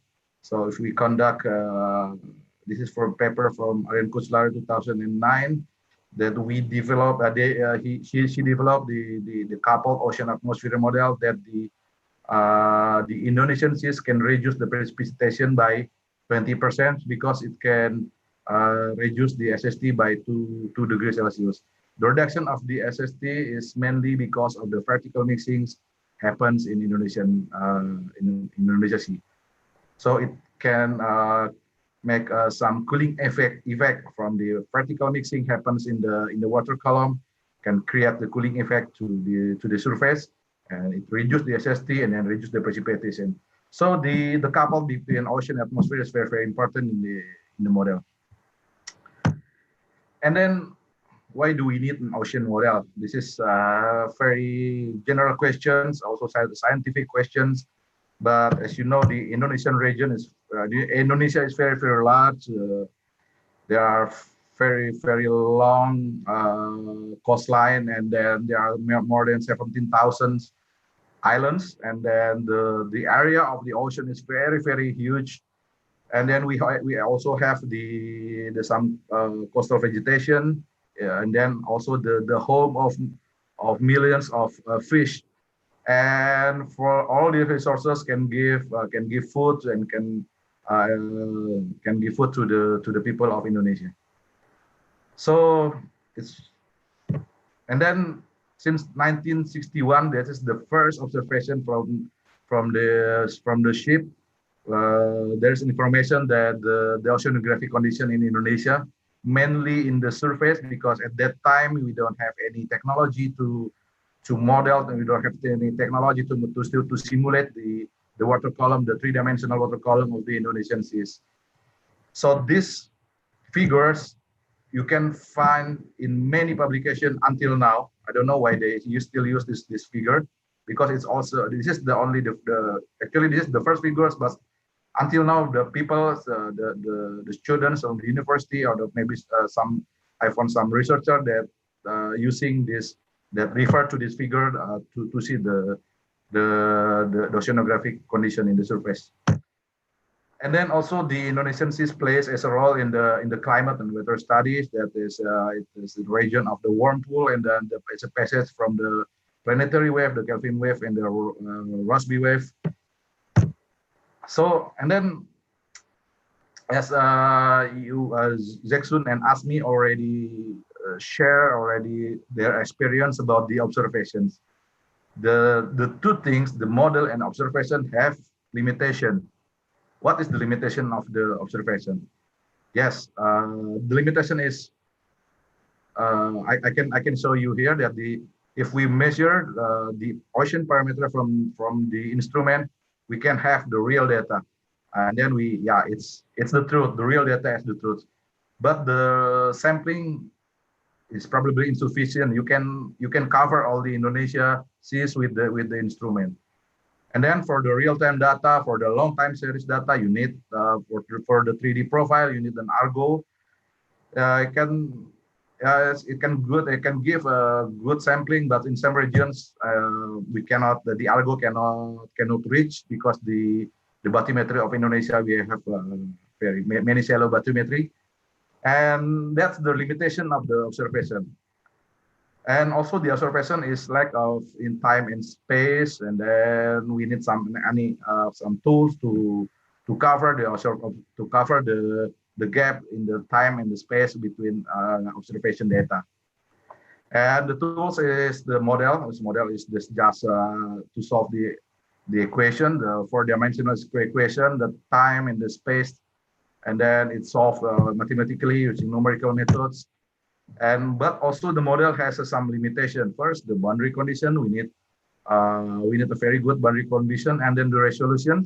For example, if you want to have a very good turbulence, the resolution, the turbulence dynamic is in the millimeters. But if we want to make a model for example, the Indonesian true flow with the longer time scale and very wider space, the model cannot resolve from the millimeter to the very large to up to kilometers. And the best strategy is use both model and observation. And this is I think all the oceanographers want to have some collaboration, some data transfer, or some discussion between the observation data and also the modeling data. So actually, this is some tools that is very familiar in Indonesia. We have the regional model. Some tools are commercial and some are free for free commercial or free academics. And many students, many companies use these tools to make a model in Indonesia.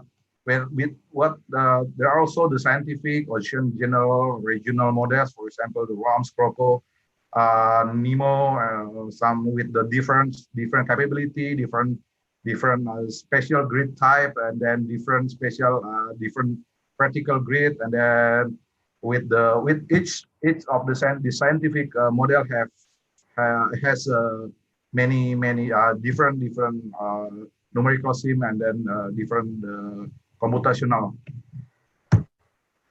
And then that's the previously I already talked about the models, and then I will talk about the industry project. The industry project was the first project that using the numerical model, the ocean general circulation model, in order to have the operational oceanography in Indonesia.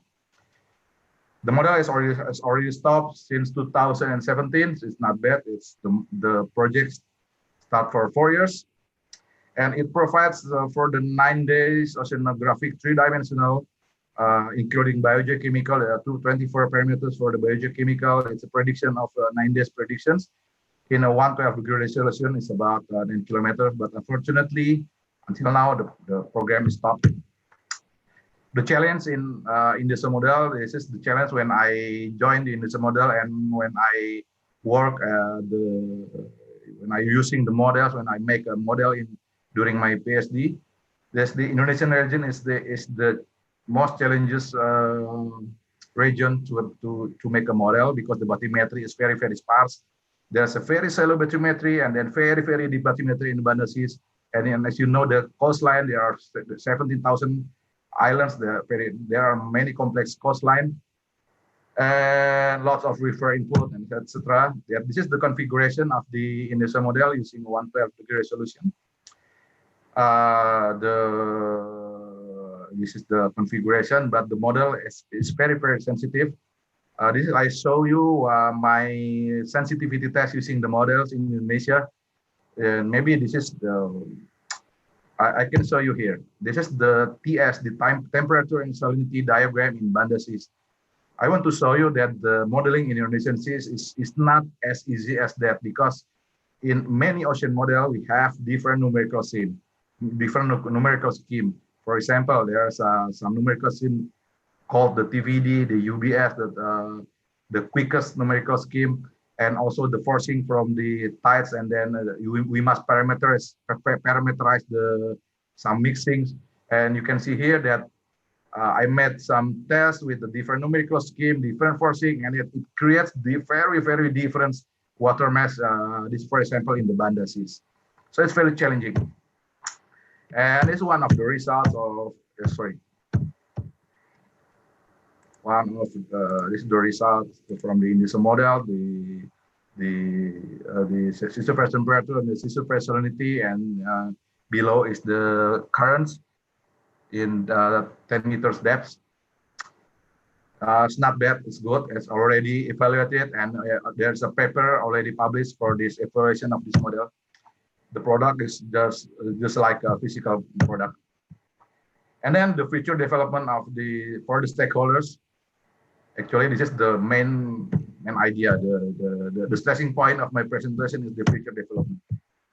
So the potential is, for example, I get this map from my colleague that you can see here that there are many oil and gas exploration. This is from the Directorate General for Special Management.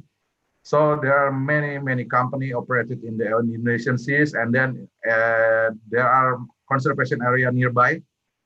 So they need some oceanographic data real time, and also to detect the oil spill. Until now, if you want to make a model, for example, there is a oil platform in the Makassar Street.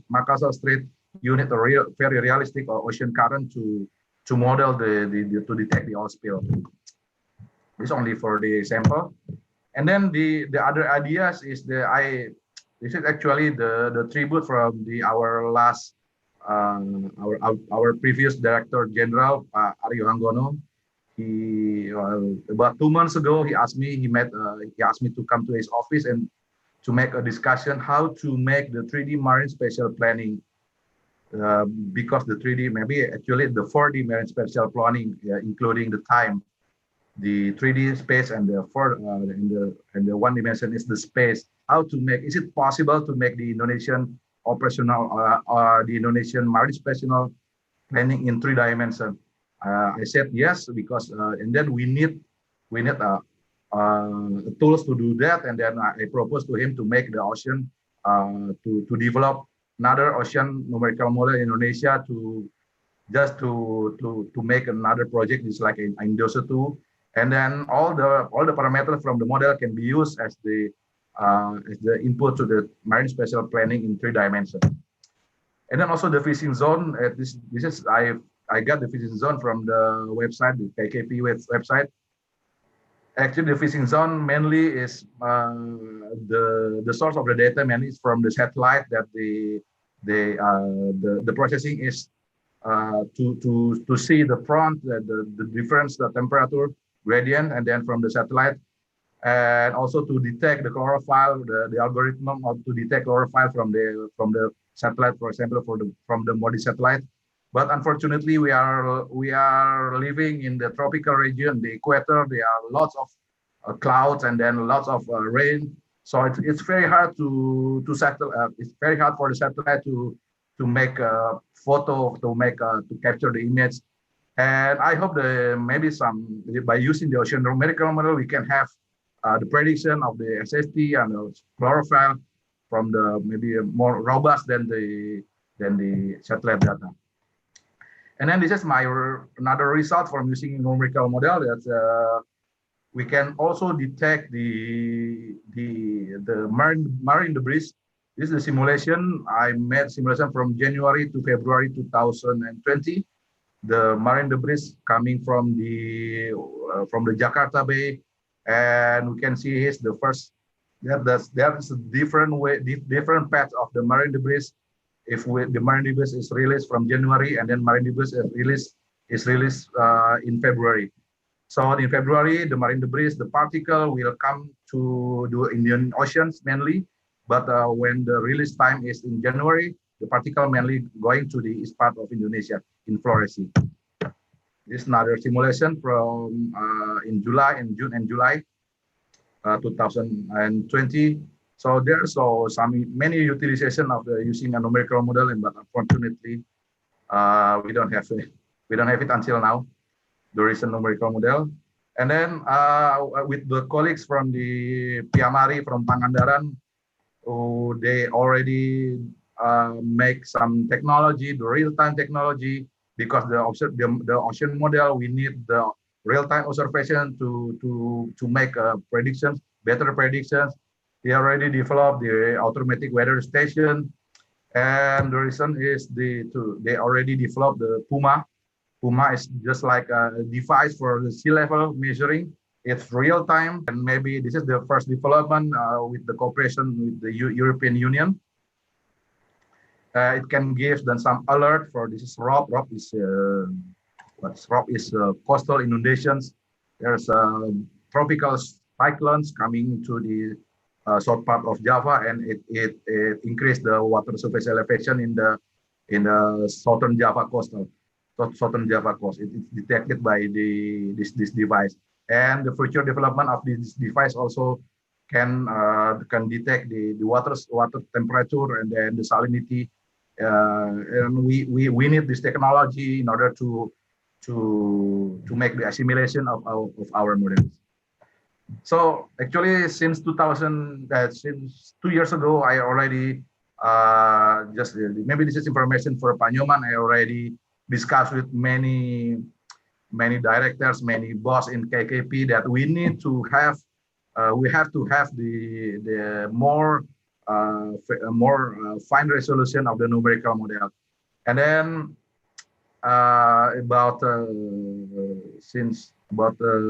in the beginning of this year, there is I know that some colleagues in Lapan, they already developed the weather, the atmospheric model, and then the model is very good. I very satisfied with the models, and then I think how about to make a collaborations from the Lapan and then with the Ministry of Marine Affairs and Fisheries, so we can have the models, the coupled model for the ocean in the atmosphere. Why the coupled model is important? This is the recent publication from Su et al. 2020. There's a different coupled model for here. If you see the example, this is the bias of the rainfall. The coupled model, you can see the bias is minimized, and then the uncoupled model, it means the atmospheric model is just working by itself, not coupled by the ocean. We can see the bias is higher than if they couple the model between the ocean and the atmosphere. And also the comparison here with the gauge, the rainfall gauge between the coupled and uncoupled model with the atmosphere and ocean atmosphere model, we can see here that the better very good agreement that if we couple the model, the agreement is better than with the if we compare with the rainfall gauge. So it's important in Indonesia and to have some coupled with atmosphere, and then maybe I don't have time to discuss with our new director, Pak Nyoman. Mas Yoga. Yeah. You still have 3 minutes left. Okay. Yeah. Thank you. Maybe I will talk later, maybe next week about that. We have some collaboration with the Lapan and then to develop the coupled ocean atmosphere model. So this is my last presentation about the discussion. I just throw some idea to have a discussion that we can have the Indonesia have many opportunity to develop our own regional model, but we need to go collaboration.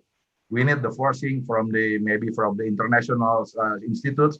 I have a colleague from the China that is responsible in the ocean prediction. I forgot the name of the company because we were in the France last year. We were doing the same project in France, and then this is the step how to develop the ocean numerical model in Indonesia. So we need a very good observation from the institute data. So I hope that there is still some cruise or oceanographic cruise to continue between Indonesia and China. Maybe oceanographic cruise by the Indonesian researcher, and then the very good data processing from the satellite observation. When we also develop the real-time observation from the instruments, and it's combined in the infrastructure, just like computer and etc. And yes, we can have the ocean operation ocean model. Mainly the problem here is the infrastructure, because Indonesia, it's very hard to buy a computer. It's about 4 to 5 million rupiah. It's very hard. It's very expensive.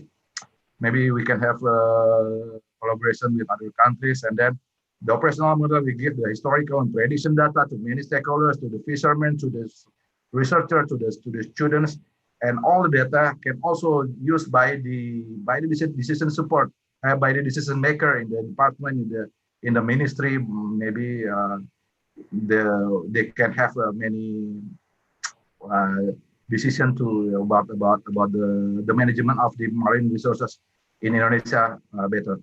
Okay, thank you very much. This is my presentations.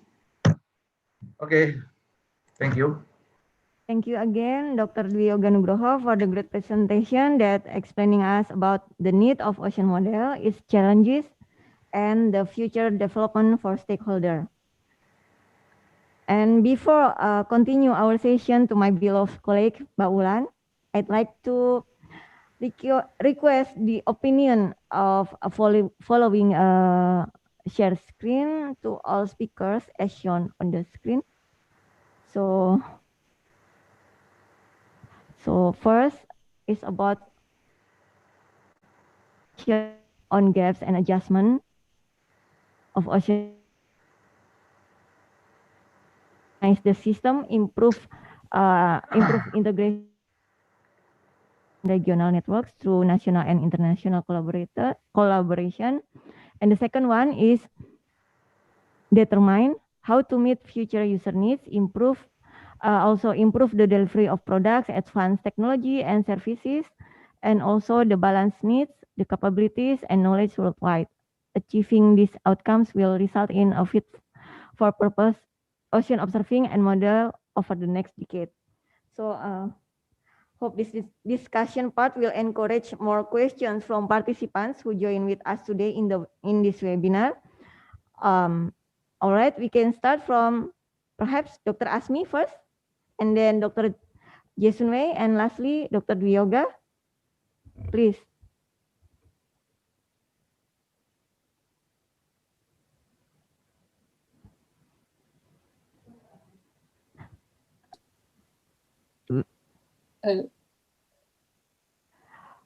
Dr. Asmi?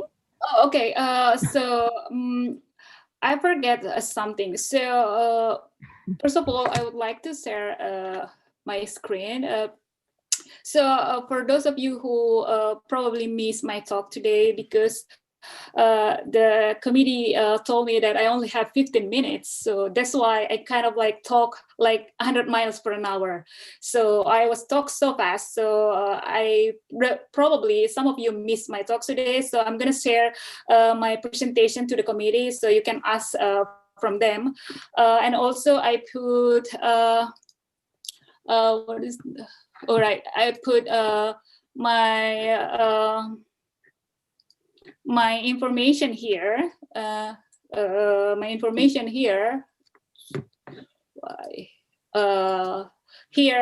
So this is my email. So if you want to ask something about my presentation and also you're interested to work with me using the data that I saw, I'm very welcome with you. And then this is my email. I'll love if you reach me through this email.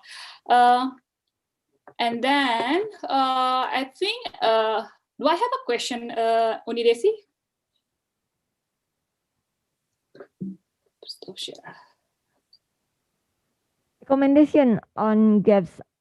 Oh, the recommendation. I'm sorry. So what is the question again? The recommendation for what?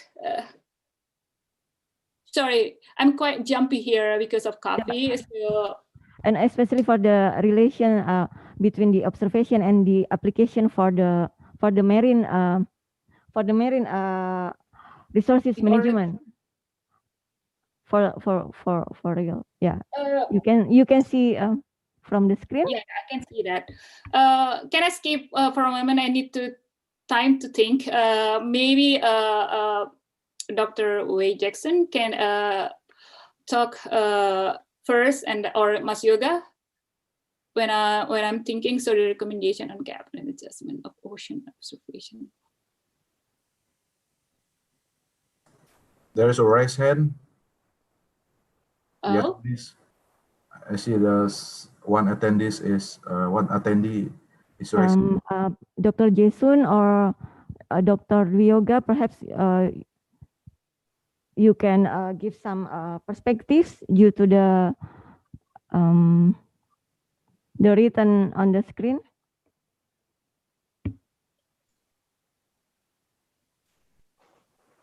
Okay, I would like to share my opinion.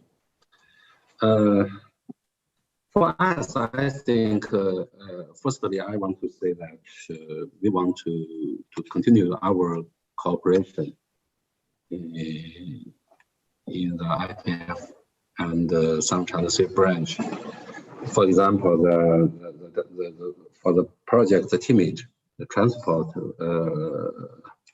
mixing, vertical mixing, and the internal wave of the in the Indonesia's rural regions, something like that. So we want to continue our collaborative observation in these regions, and to get more longer term of observation data, and to do further studies on the transport and the vertical mixing or something like that. For that, I think we should do some more studies, such as I think we may do some combined research work.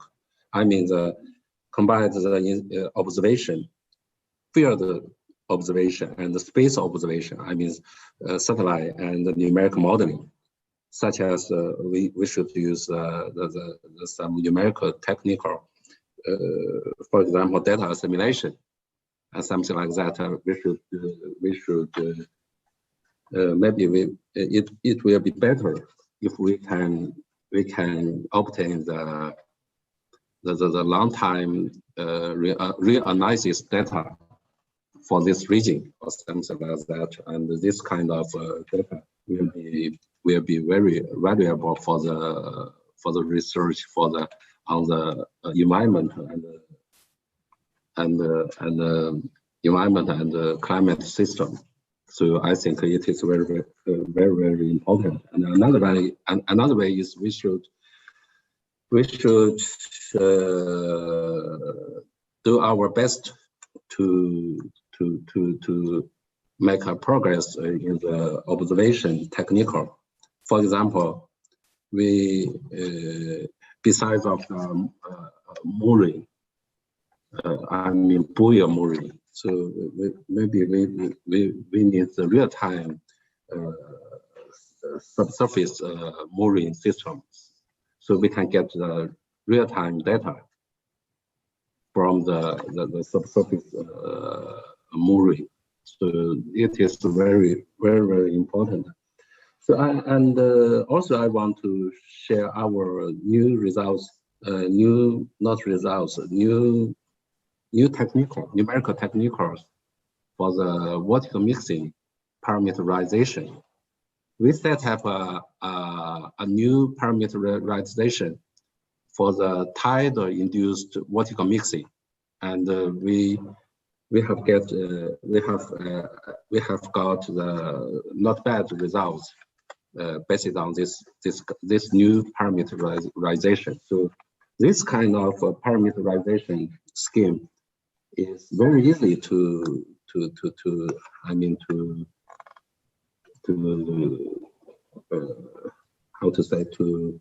use in different models. For example, RAMS, FVCOM, and NEMO or something like that.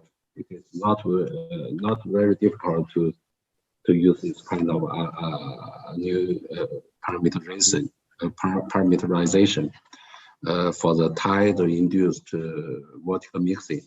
It is very important because if we use the coupled ocean circulation and sea tides numerical modeling to get the real-time simulated results, it is very difficult. I mean,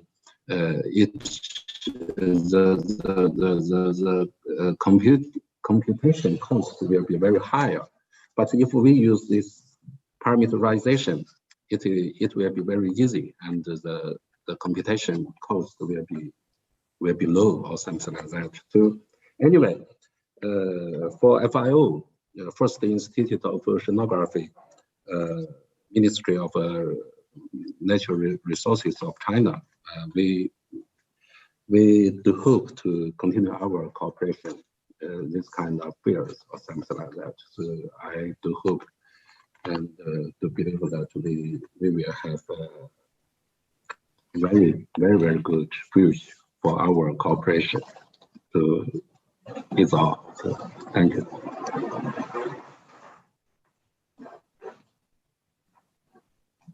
Thank you. Thank you, Dr. Asmi or Dr. Dwi Yoga. Yeah, Bu Haji. Okay, thank you, Dr. Wei. I couldn't agree more. I just love your conclusion, your perspective in the end, because the mixing is very crucial. It's very important in our in Indonesia. And yes, I agree that if we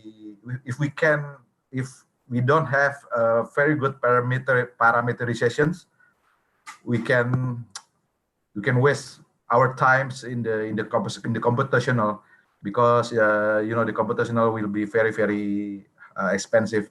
But in order to have a good parameterization, we need to have a lot of observation, the in situ data.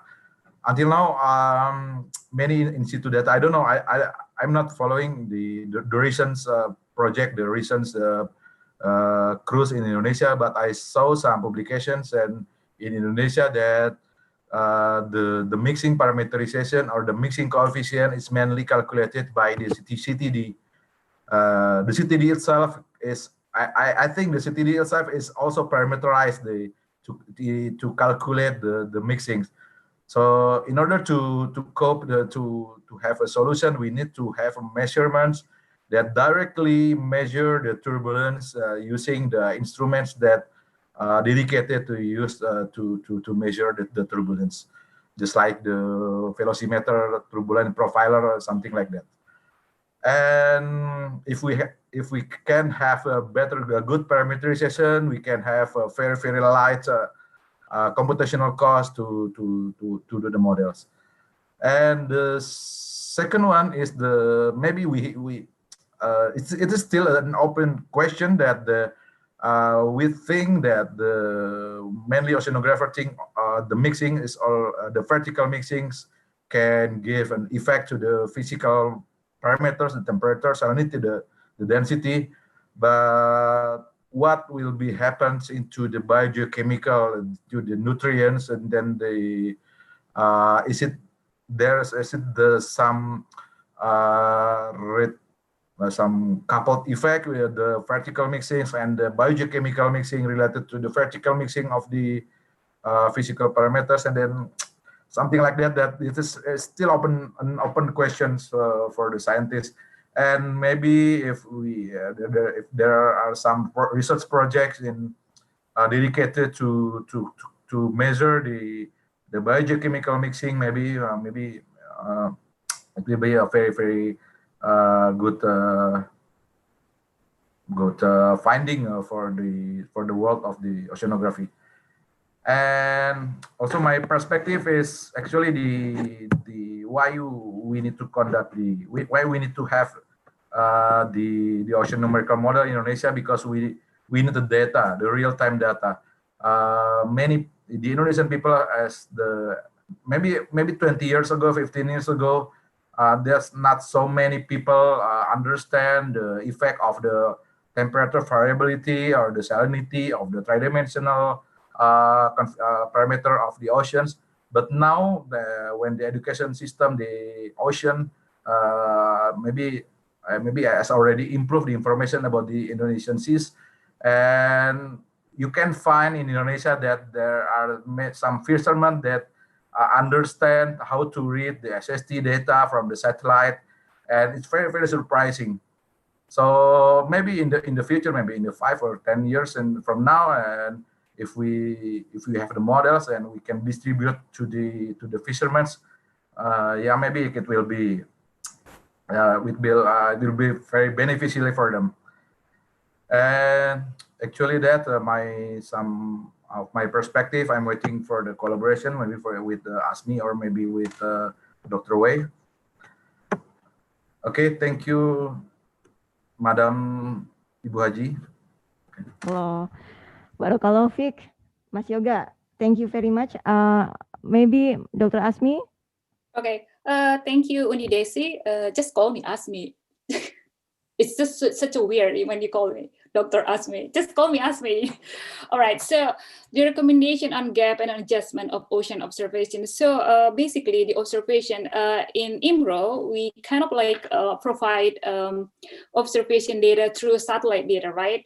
So we have observation data through satellite data, but then that's not enough. We need more detailed data. So we usually need a long-term observation data. Usually we have a mooring. So for more than 10 years, we maintain KKP and United States Institute from Columbia University from United States maintain mooring in Makassar Strait. That's like one of the example for us to observe Indonesian true flow. As I explained before, the Indonesian true flow, actually from the data that we have from Makassar Strait, we can learn so many things. That is actually, it's not only important for scientists, but it's also the end of that is very, very important for our society. So we have the we have observation data in mooring, and then right now actually we have a lot of observation data. We have a lot of mooring. I believe Chinese collaboration, KKP collaborated with China, and also LIPI collaborate with China, United States collaborate with BMKG. Now we have a lot of actually observation. We basically right now we deploy a lot of mooring, but I don't know, this is unfortunate for me, is the data is quite scattered because for example, the for Makassar mooring, we keep the data in Institute Marine Research and Observation, right? But I don't know whether everyone know that. We hope that if everyone know that, they can use it as much as they can. So at the end, it's very useful. And then the next 5 years, we're going to have the BMKG working together with United States. We'll deploy a lot of mooring, and also they're gonna deploy several Argo floats in order to continue to observe Indonesian true flow. It's gonna be like the instant instant kind of instant project, and also the Argo float, they're gonna deploy Argo float. The BMKG gonna deploy the Argo float, but the MKG actually is most interested with the how to use the ocean data for the weather and climate prediction. But for us in a fisheries section, we can use those data. So I think from Indonesian part, we have to collaborate between the agency, so we can save a lot of effort, a lot of budget to observe Indonesia. In order to fill the gap to the model, I think if we provide a good data, and then we improve our understanding about the ocean dynamic in Indonesian seas, I think the modeler like you, Unidesi, like Mas Yoga, can like improve your model to make it more accurate. So that's what my opinion about how we improve the gap, the gap of. So right now we have a lot of observation. The only thing that we need to do is let's collaborate. So, and then I hope that the data that we have after several years, because researchers usually need like 2 years or 3 years to keep their data, to make sure their data is good enough. So, and then after the 3 years of data, I hope that we can share the data, especially among Indonesian scientists. And then I think with that, we can work together, and then we improve our understanding about the Indonesian dynamics, and then also with that we can improve our modeling. I think that's it. Ibu Desi, I'm just gonna stop over there. all speakers for your interesting perspective and opinion. So this all.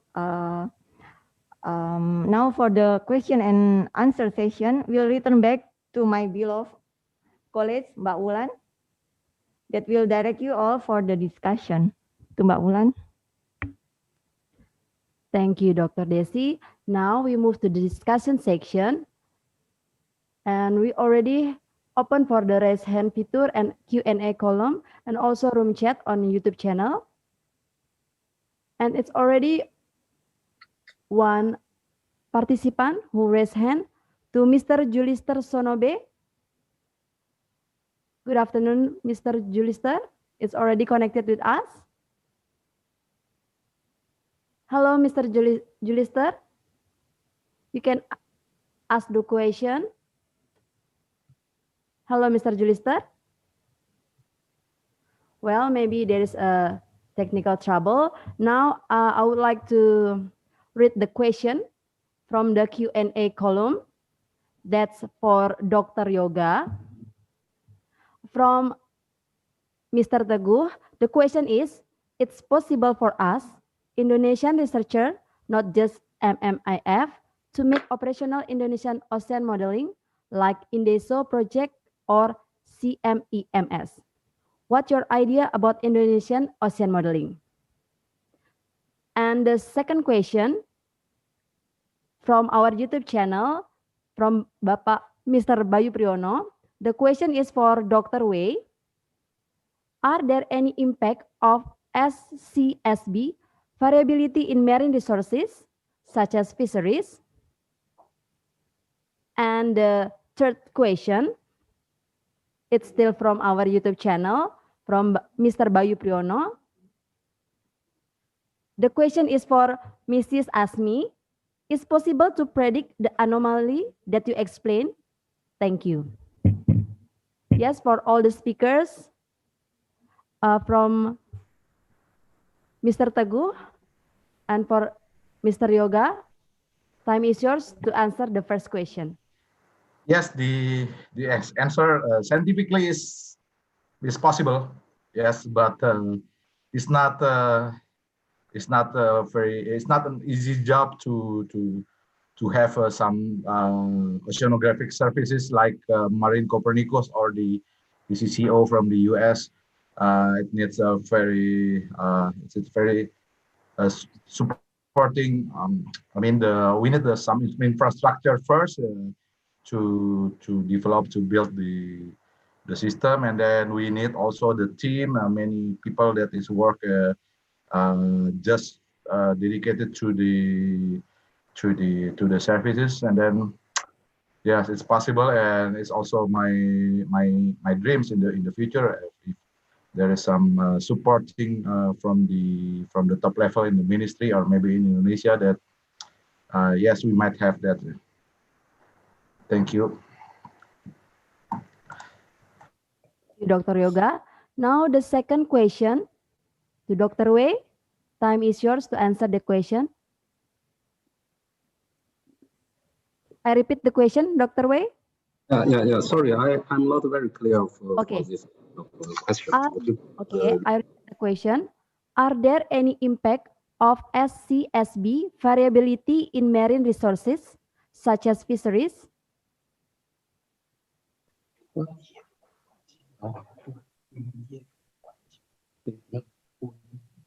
Are there any impact of for the fishery? For the fishery, fisheries? Are there any impact of SCSB variability in marine resources, such as fisheries? Fishery and migration. Oh, okay. I think it's of course there will be the effect on the fishery migration or something like that. But till now, we have not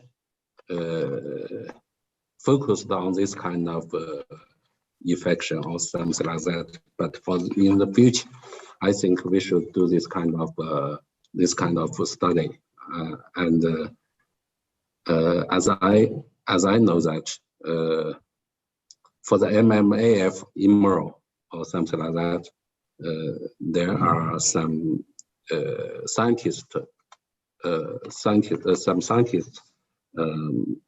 study this kind of research. I mean, for the fishery integration or something like that. So I think, based on our future cooperation, maybe we can get the good result, and we can obtain we can get some knowledge about this kind of. But till now, I have no idea for this kind of infection or something like that. Okay, thank you. Okay, thank you, Dr. Wei. And the third question for Mrs. Napitu. Thank you, Ulan. I think Bayu asked me, can we predict that anomaly? Is that true? Yes. Yes, okay. So Bayu, what happened in 2016 is actually a surprise, is really big surprise for oceanographer community. If you remember, I think you didn't join us during the 2017 cruise, right? I remember Om Yoga was there. So when we retrieve the data from our mooring, we kind of like see the data and it's kind of like, whoa, what is this? We kind of like ask ourselves. So Professor Gordon is actually, he was there, and his habit is actually like see the data fresh from the instrument, and then we see the data and it's kind of like, whoa, what is this? We kind of like, is this real one? And then actually from my presentation today, we know that it's real because it's not only happened in our ITF data, it's also happened in a lot of instruments. So the model, to answer your question, the model actually could simulate the heat. So remember I say that there is a heat buildup in Indian Ocean due to the ITF, because the ITF increased during 2003 to 2014. So we built up heat in Indian Ocean. So if the model could simulate the heat buildup due to the ITF and Kelvin wave really well, I think, in my opinion, we can predict that anomaly. But the most difficult part is for the MGO is to correctly model the MGO over the maritime continent. It's really, really hard to predict, to model the MGO to the model MGO right now. That's why we're going to have the project. What we call Year of Maritime Continent, because we need more data to understand, to improve our understanding about how the behavior of the MGO navigates the maritime continents, because the MGO has a unique characteristic. When the MGO start from Indian Ocean and then it enters Indian Ocean, there is a behavior that is actually changed. And scientists still doesn't understand why is that. Is that because of our topography? Is that because of our ocean condition? Something like that. So if you ask me about how to predict the anomaly, the MGO still really, really hard to model it right now. I hope in the next future, if we get more data, we can predict it. But for the IOD negative, we suppose, in my opinion, we probably we can predict it because actually ITF give us hint. The ITF increased during 2003 to 2014, and it's build up heat, and that's like the source of the one of the source to trigger the very strong negative IOD during a summertime. I think that is my answer to that. Thank you, Mrs. Asmi, for the question. And for all the participants, you also can ask the question in Bahasa Indonesia. Well, for the next section, we also have the question for Dr. Yoga.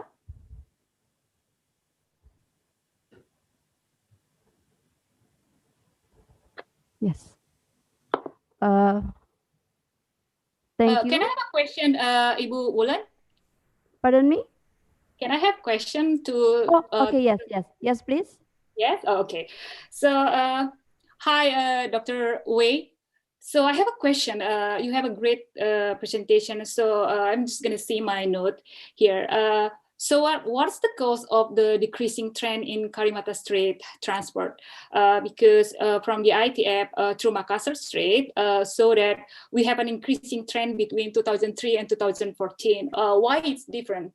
And then the second one is the transport of the Karimata Strait function of the bifurcation latitude of the North Equatorial of the Philippine coast, North Equatorial current?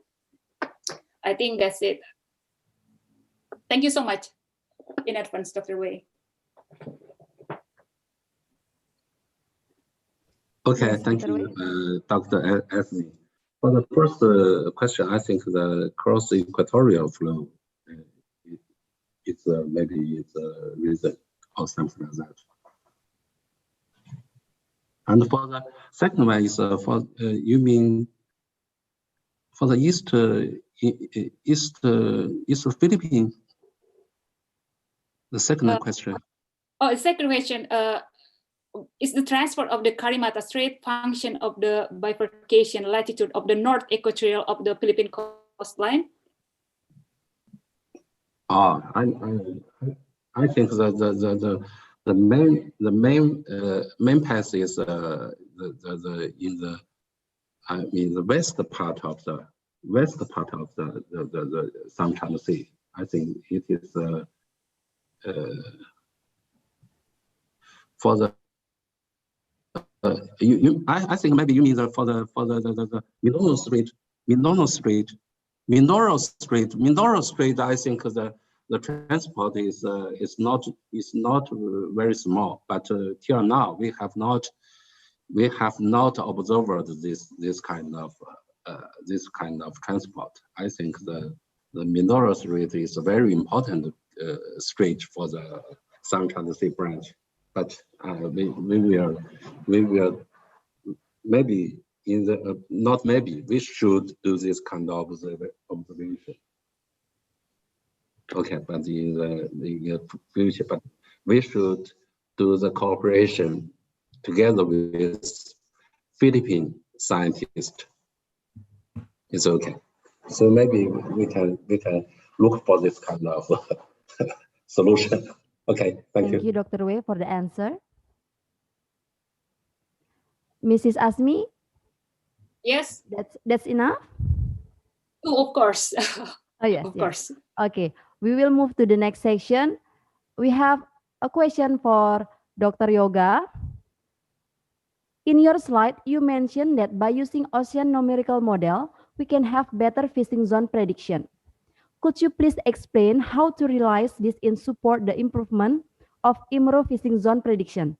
Example, model that satisfy for specific region and specific fish species with high accuracy. And the next question is for Mrs. Asmi again. At this time, do we have a center data for Indonesian ocean modeling which we can download freely? If not, what would be the obstacle? Well, please answer the question to Dr. Yoga. Time is yours. Okay, very nice question. Can you see me? Okay. Yes. Actually, the some methods that I know that how to make a prediction in the for the fishing zone is by using the SST data and then the surface chlorophyll data. And yes, because the limitation of the satellite data because of the cloud cover, and then there is no prediction of the satellite data cannot make a predictions. But in using the numerical model, for example, we can have we can have an opportunity to have better resolutions, and then in order to simulate and in order to what we call in order to make predictions in the sea surface temperature, for example. And why is it possible or not by using the numerical data? The key is the atmospheric input for the ocean numerical models, and the atmospheric input, the solar penetration, and then the humidity, and then the precipitations. It will be of key important to the numerical model to calculate the dynamics of the surface. And because actually in developing the ocean numerical models that can be used as a prediction to the potential fishing grounds, the ocean numerical model just provide the data, and how the data can be used as the calculation or as the prediction to specific species. And it is actually not my field of expertise. Maybe it will be maybe the biologists or maybe the researcher in the fisheries can use the data. Actually, just what I want to propose, what I want to just to provoke to the scientific community in Indonesia is that if we can have a good input data for the ocean numerical models, the good atmospheric data, a good parameterization in the mixing in conjunction with a good assimilation with the observation with the many real-time data, it will be very logic. The numerical ocean model can give an output more realistic and maybe more closer to the observation from the satellite.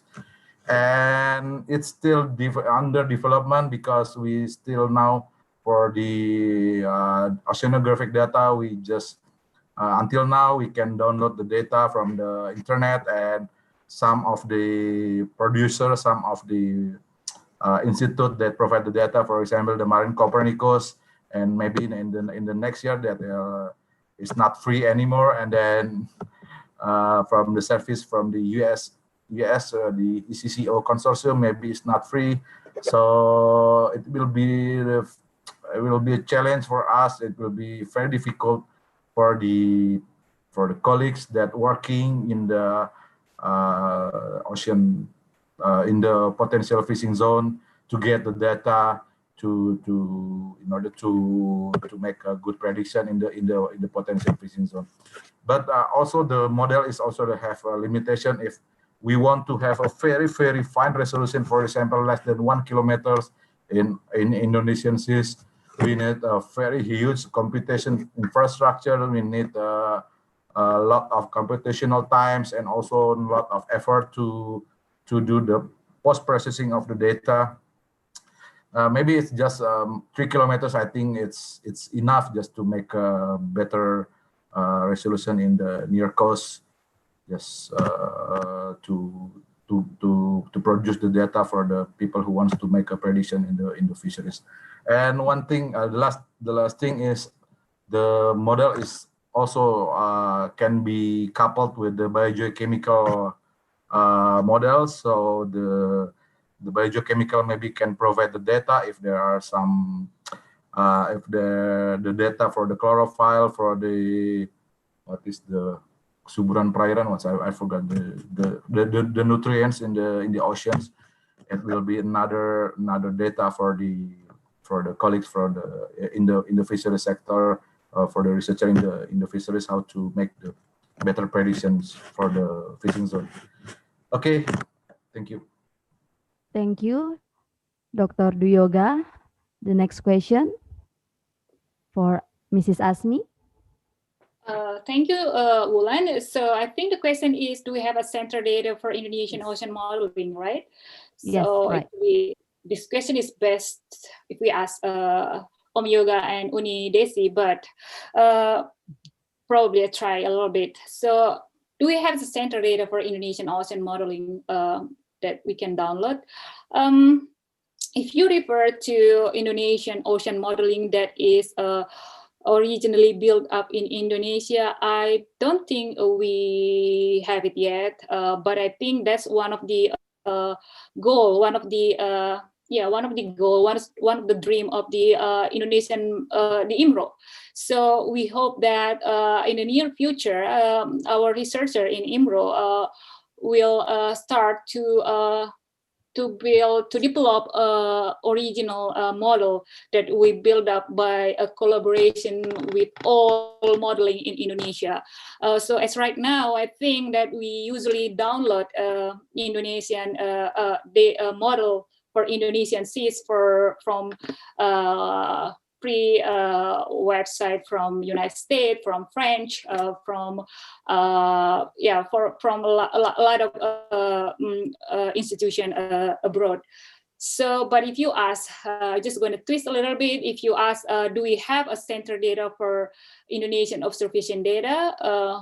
Also, I think that is you can download freely. Also, I think that the answer not quite yet true, but I hope again the Institute Marine Research for Observation can work as a leader to develop this kind of center, so we can put all the data in our system, and then after we make sure that the data that we have is good enough, now everybody can share it. Right now, I think the IMRO, I think they see provide slide about the data that IMRO have, but it would be beautiful if all the data that we have right now, we can put it in one institution so everybody can download it. I think Yoga can answer the question. I think it's from Mbak Niken, whether we have a center data for Indonesian ocean modeling or not. Yes, Mr. Yoga. Any additional answer for the question? Yes, I'm still thinking, but as far as I know, we don't have any center to download the data, just like Marine Copernicus or the services from the United States or from Japan. I don't think so. I don't find any sophisticated website in Indonesia that you can download. Actually, during the initial projects until 2017, you can just enter the websites and then you can download many oceanographic data. But now, maybe the BMKG, the Agency for Meteorology, maybe you can download the data because they have also the services for the ocean prediction, I think, in their website, and also from the BIG, the Agency for Geospatial, they have also the website for the operational ocean model, but I don't know. I never used their data, and I don't know how to download the data. Maybe by sending a letter to them, you can download freely. Maybe. Mas Yoga, but do we have a Indonesian model for Indonesian seas that's actually built by Indonesian scientists? In progress. In progress, right? Because I'm working now with colleagues, and then we just installed some configuration in Indonesian model. We make some tests. I made some tests in their machine because we don't have any computers in the Marine Research Center, neither in IMRO and how to use the model. The only good infrastructure is in BMKG or in LAPAN or in BIG, the Indonesian Geospatial Agency. So that's why I try to make a collaboration with them, and then we try to make some configuration, one 136 the configuration in Indonesian seas, and I don't know, it's still just a beginning, and then we still, yeah, we still in PDKT, you know, in what is just in the very beginning step, and then maybe I will talk to Pak Nyoman next week after I finish my survey here in Bali, and then how to make a collaboration with other institutions, because it's very hard to do the modeling in our center in Jakarta, and then as well as in Bali. Okay. Mas Yoga, saya tunggu di kantor ya. Ya, siap Pak. Okay. Thank you, Dr. Duyoga. And the last section is the last question from Mr. Romi for Mrs. Asmi. The question is, I found the paper about Indonesian truck flow as a preconditioning mechanism for submarine landslide in the Makassar Strait. How ITF is correlated with submarine landslide? To Dr. Asmi, time is yours. Thank you so much, but I read that, but I don't really quite understand it. So unfortunately, I think I cannot answer that question. So because that's I read that. So how the ITF related to the landslide? I'm sorry, I cannot answer your question. Okay, it's okay, Mrs. Asmi. Thank you, and for all the participants, because of the limited time, the discussion section is over, and now we move to the next agenda. Our moderator, Mrs. Desi Berlianti, will share the conclusion of this webinar. To Dr. Desi Berlianti, time is yours. All right, before we close, let's review what we discussed. Indonesia is vulnerable to IUU fishing, climate change, anthropogenic impacts, so the ocean observation system is crucial. The ocean monitoring and information system is a way to address the issue. Therefore,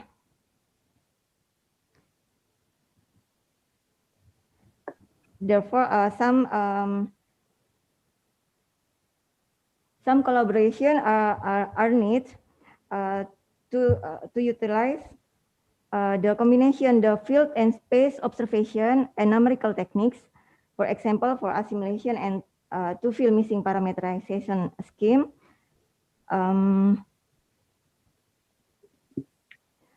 Other point is the observing system could be used to understand the phenomenon starting from global into detail, but it needs to be applied sooner for the beneficial of marine resources management. So that's all for our review for today's webinar. And I'd like to close this session by thanking all to the speakers and for their participation in our webinar. I would also like to thank the team behind the scene for serving today's webinar this afternoon. It was a pleasure to have you with us. Well, ladies and gentlemen, that wrap up our afternoon. I thank you all for your participation and joining us today. Hopefully, we have learned from the presentation and discussions. We wish that all discussion would be fruitful and benefit to all aspects and everyone. Finally, it's been our pleasure as your moderator on this webinar. Apologize for any circumstances, and I wish you all a pleasant day. Wassalamualaikum warahmatullahi wabarakatuh. Thank you, Dr. Desi. Well, ladies and gentlemen, this is the end of this webinar. And now our team will share the link of the materials and also link of electronic certificate. The link is only open 10 minutes, and all of the participants can write down the name and the institution. Well, thank you for all the speakers, and also thank you for Mr. Dr. Inyoman Radiarta who joined this webinar until the end. And I will inform all the participants that the electronic certificate will be, we will share the electronic certificate 2 weeks after this webinar end. And I will inform you that don't follow to like and subscribe our YouTube channel at Bepol KKP and our social media, Instagram and Facebook at Bepol KKP, also on our Twitter at @riset_perancak. Yes, thank you all for the join with us and see you on the next webinar. Me Komangulan and team sign out. Wassalamualaikum warahmatullahi wabarakatuh. Om Santi Santi Santi Om. Have a nice day. Thank you, Dr. Jason. Thank you, everybody. Bye. Thank you, everybody. See you next time. See you next time. Okay. Newman. See you later. See you later. Semi. Okay.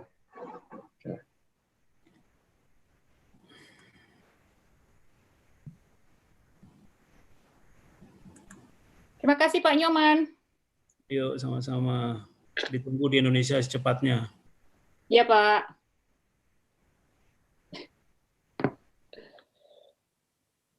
Bali. The Marine Research and Observation Center is located in Perancak, Jemberana, Bali, the strategic location in the central Indonesia that has the most marine resources has made the research center a marine center of excellence in Indonesia. The research center seeks to innovate and conduct strategic research to support the development of marine and fisheries human resources. Innovation is an important key for the research center, which is supported by professional staffs as well as essential research infrastructures. The infrastructures are available in the research center include the Bali Earth Station, a satellite radar, a marine research laboratory that comprises a marine quality laboratory, marine remote sensing laboratory, and marine observation and modeling laboratory. The research center, researchers and observations have resulted in various valuable products such as the marine prediction system known as the SIDIC. The SIDIC is an information system that presents online data and information such as the fishing zone prediction map, the national map, the fishing port map, the special water maps, tidal information, coastal oceanographic information, satellite imageries, field measurement data, oceanographic model data, information on monitoring of coral reef ecosystem, water quality of Perancak estuary, as well as information on mangrove ecosystem. The research center has also innovated in the production of environmentally friendly artificial reefs known as the BioReef Tag, coastal buoys that provide information to support the system of oceanography and archipelagic marine application.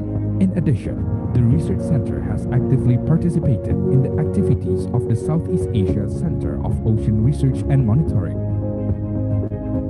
Through continuous researches using marine observation technology, marine remote sensing and modeling, the research center remains committed in providing data and information that are crucial to support the establishment of marine prediction system that will benefit the community.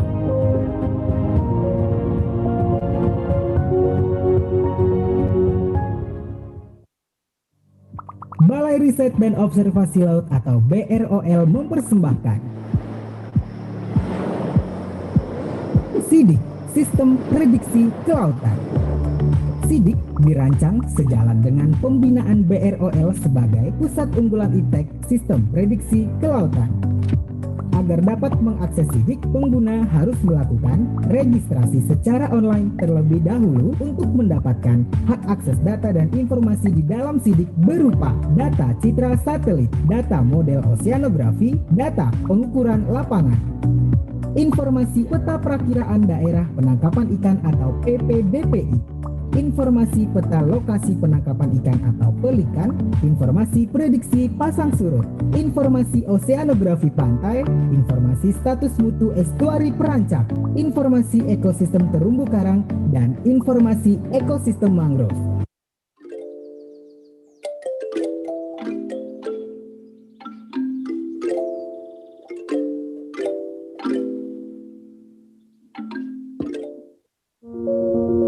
Bali. The Marine Research and Observation Center is located in Perancak, Jemberana, Bali, the strategic location in the central Indonesia that has the most marine resources has made the research center a marine center of excellence in Indonesia. The Research Center seeks to innovate and conduct strategic research to support the development of marine and fisheries human resources.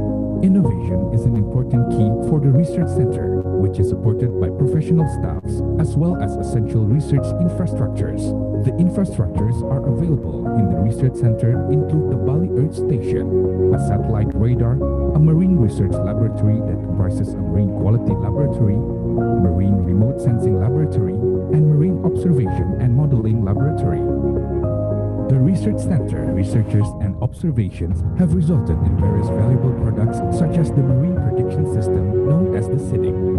The SIDIC is an information system that presents online data and information such as the fishing zone prediction map, the national map, the fishing port map, the special water maps, tidal information, coastal oceanographic information, satellite imageries, field measurement data, oceanographic model data, information on monitoring of coral reef ecosystem, water quality of Bincang estuary, as well as information on mangrove ecosystem.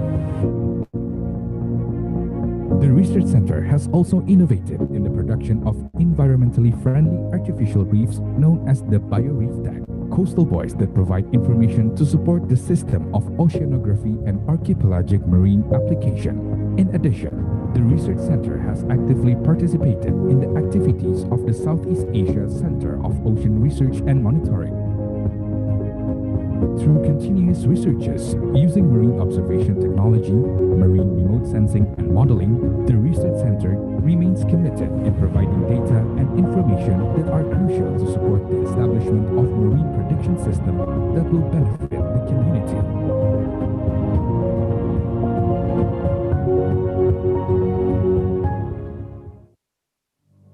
Balai Riset dan Observasi Laut atau BROL mempersembahkan